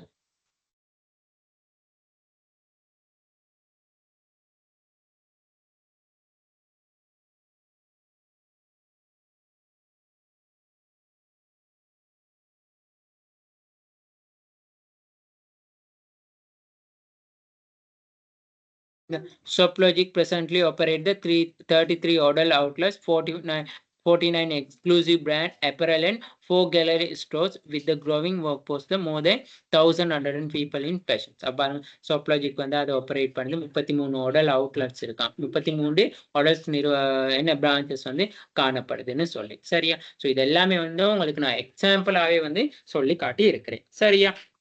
ஸோ இப்போ இதுல வந்து அதாவது வந்து இவரோட தொழில் முயற்சியில வந்து இவர் என்ன செஞ்சாருன்னு சொன்ன ஜேர்னினா ஐடென்டிஃபை த மார்க்கெட் நீட்ஸ், அதாவது சந்தை தேவையை வந்து அடையாளம் பண்றாரு. ஸோ இலங்கையில வந்து சில்லறை சந்தையில அதாவது விரிவா வந்து ரிட்டைல் ஷாப்ல ஃபேஷன்ஸ்ல வந்து என்னென்ன அதாவது கேப் என்னன்னு ஐடென்டிஃபை பண்ணி கொண்டாரு. ஸோ அந்த வாய்ப்பை கண்டு அதை சரியான முறையில பயன்படுத்தினாரு. அது அவரோட வெற்றிக்கு ஒரு மிகப்பெரிய ஒரு டர்னிங் பாயிண்ட். அடுத்தது starting the smalls and scaling up, அதாவது வந்து நாங்க எந்த ஒரு விஷயத்தையும் வந்து பெருசா ஸ்டார்ட் பண்ணணும் இல்லை, ஒரு சிறிய விஷயத்துல இருந்து தொடங்கலாம். அது ஒரு என்டர்பிரனருக்கு இருக்கக்கூடிய இன்னொரு ஒரு ஒரு நல்ல ஒரு மைண்ட் கான்செப்ட் தான் அது. ஒரு வியாபாரமா இருக்கலாம், எந்த விஷயமும் நாங்க முதல்ல சின்னதுல இருந்து தான் ஸ்டார்ட் பண்ணணும். ஸோ அதுக்காகத்தான் வந்து சிறியதாக தொடங்குதல் மற்றும் அளவிடுதல். இப்போ அவர் முதல் பிசினஸ் வந்து கார்ல இருந்து ஸ்டார்ட் பண்ணியிருக்காரு. கார்ல வந்து டிக்கியில வச்சு அந்த ஆடைகளை வந்து விற்பனை செஞ்சிருக்காரு. அப்படி தொடங்கினவர் வந்து தான் பிசினஸ்ல நிறைய முதலீடு இன்வெஸ்ட் பண்ணி அதாவது வந்து என்ன செஞ்சாரு, படிப்படியா வந்து அவர் அந்த பிசினஸ் அனலைஸ் பண்ணி அதுல இருக்க ரிஸ்க் எல்லாம் வந்து எப்படி கண்ட்ரோல் பண்ணி அவர் வந்து அந்த பிசினஸை டெவலப் பண்ணி கொண்டு போனாங்க.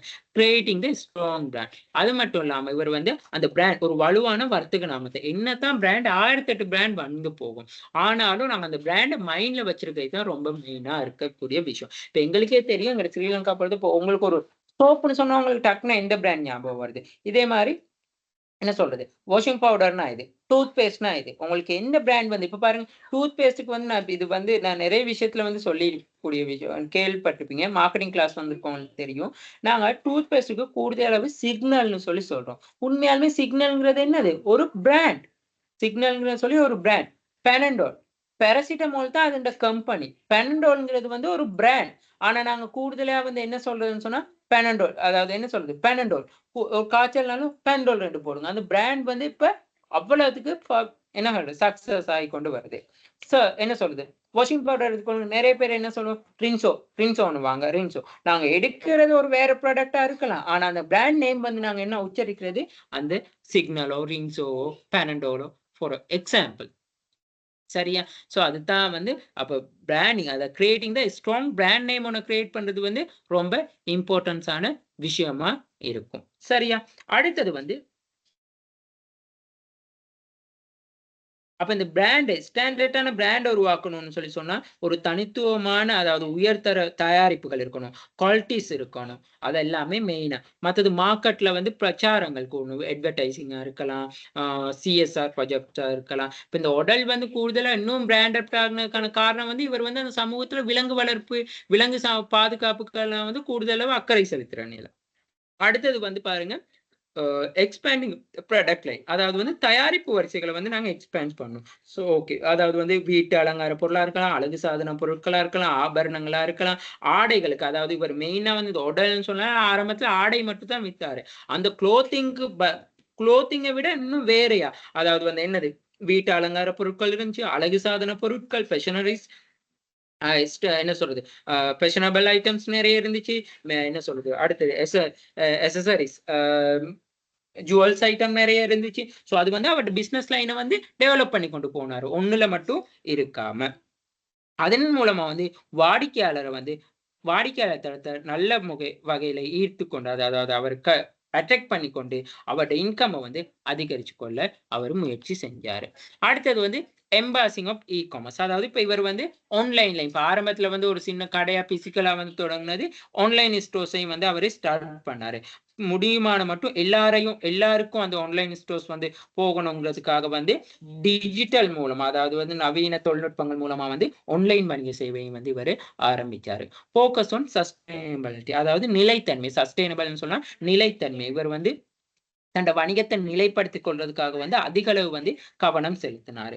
அப்ப அவர் பிராண்டா இருக்கலாம், சோசியல் ரெஸ்பான்சிபிலிட்டியா இருக்கலாம், அது மட்டும் இல்லாம வந்து சோசியல் அந்த நுகர்வோரிடம், அதாவது வந்து உண்மையாலுமே வந்து ஒரு என்ன சொல்றது, இந்த ஒட்டாரான்னு சொன்னா எல்லார் மைண்ட்லயும் வந்து கன்சியூமர் மைண்ட்லயும் வந்து ஒரு நல்ல ஒரு ஒரு பீஸ் ஆஃப் மைண்ட் தான் அவங்களுக்கு ஞாபகம் வரும். ஸோ இதுதான் வந்து ஒட்டோராவின் கடந்து வந்த பாதை.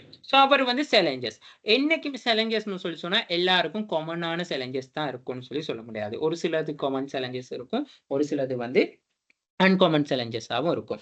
அப்ப பாருங்க, இவர் சந்தித்த சவால்கள்னு சொன்னா சில்லறை சந்தையில நுழைறதுக்கு முன்னுக்கு வந்து, அதாவது வந்து பல்வேறு அவர்ட்ட வந்து இன்வெஸ்ட்மெண்ட் இல்ல. ஸோ தொடர்ச்சியான கண்டுபிடிப்புகள் தேவைப்பட்டுச்சு. அதாவது ரொம்ப இன்னோவேஷனான விஷயங்கள், நீட்ஸ் அண்ட் வாண்ட்ஸை சரியா தெரிஞ்சு கொள்ளணும், அந்த மாதிரியான விஷயம்லாம் கன்சிடர் பண்ண வேண்டி இருந்துச்சு. அது மட்டும் இல்லாம வந்து வாடிக்கையாளர் அனுபவம், ஸோ கஸ்டமர் எக்ஸ்பீரியன்ஸ் அதுல எல்லாம் கன்சிடர் பண்ண வேண்டி இருந்துச்சு. அது ஒரு சேலஞ்ச். அதே மாதிரி பொருளாதார எக்கனாமிக் ஃப்ளக்சுவேஷன் சொல்றது. ஸோ பொருளாதார சரிவு இலங்கையை பொறுத்தளவுல பல்வேறு ஏற்ற இறக்கங்கள் காணப்படுது. ஸோ இப்போ உடல் ப்ராடக்ட் வந்து எல்லாராலையும் வந்து வாங்கக்கூடிய முடியும்னு சொல்லக்கூடிய சாத்தியப்பாடும் இல்லை. So high level income earn பண்றவங்களால மட்டும்தான் வாங்க முடியும். அப்படி இருந்துச்சு. ஸ்கேலிங் ஆப்பரேஷன்ஸ், அதாவது வந்து அளவிடுதல் மற்றும் செயல்பாடுகள். அப்ப இந்த ஆர்கனைசேஷன் வளர்ச்சியை வந்து அவர் அளவிடணும், இடர்களை எப்படி மேனேஜ் பண்ணணும், அது எல்லாம் வந்து இவருக்கு ஒரு சேலஞ்சஸா இருந்துச்சு. பேலன்சிங் ப்ராஃபிட் அண்ட் ப்ரொபோஸ், அதாவது வந்து லாபம் மற்றும் நோக்கத்தை வந்து சமநிலைப்படுத்துது. அப்போ உதாரணத்துக்கு வந்து இவர் லாபங்களை வந்து எப்படி சமநிலைப்படுத்திக் கொள்றது. ஸோ இவர் வந்து மெயினா வந்து வர்த்தக நாமத்த மதிப்புகளை எப்படி தக்க வச்சு கொள்றது, ப்ராஃபிட்டை எப்படி ஏர்ன் பண்றது, எல்லாத்துலயும் வந்து இவர் கன்சிடர் பண்ணாரு. சரியா? அடுத்த விஷயம், இந்த ஒட்டாரா குணவர்தனம் வந்து அப்ப தொழில் முனைவர் பயணத்துல வந்து பெண்களுக்கான தொழில் முயற்சியாண்மையில இவரு ரொம்ப ஒரு முக்கியத்துவத்தை வந்து என்ன சொல்றதுன்னு சொன்னா முன்வைக்குது. இவர் வந்து இன்னோவேஷனா இருக்கலாம். ஸோ இவர் ஆரம்பத்துல பேசிக்கா வந்து இவர் ஆடைகளை வந்து அவர் ஆடைகளை விற்பனை செஞ்சவர் வந்து முன்னணி சில்லறை வர்த்தக பிராண்டா வந்து உருவாக்க அவர்கிட்ட ஒரு முயற்சி, அவர் வாய்ப்புகளை சரியா பயன்படுத்தி கொண்டாரு. ஸோ அவருக்குன்னு சொல்லி சரியான மார்க்கெட்டை வந்து எடுத்துக்கொண்டாரு. ஸோ இதுதான் வந்து மெயினா அவரோட சக்சஸ்க்கு வந்து ஒரு காரணமா இருந்துச்சுன்னு சொல்ல முடியும். ஓகே. ஸோ இதுதான் வந்து ஃபர்ஸ்ட் கொஸ்டினுக்கான ஆன்சர். ஸோ சரியா இது ஃபர்ஸ்ட் கொஸ்டின் நான் கிட்டத்தட்ட 2 ஹவர் விளங்கப்படுத்தி இருக்கிறேன்.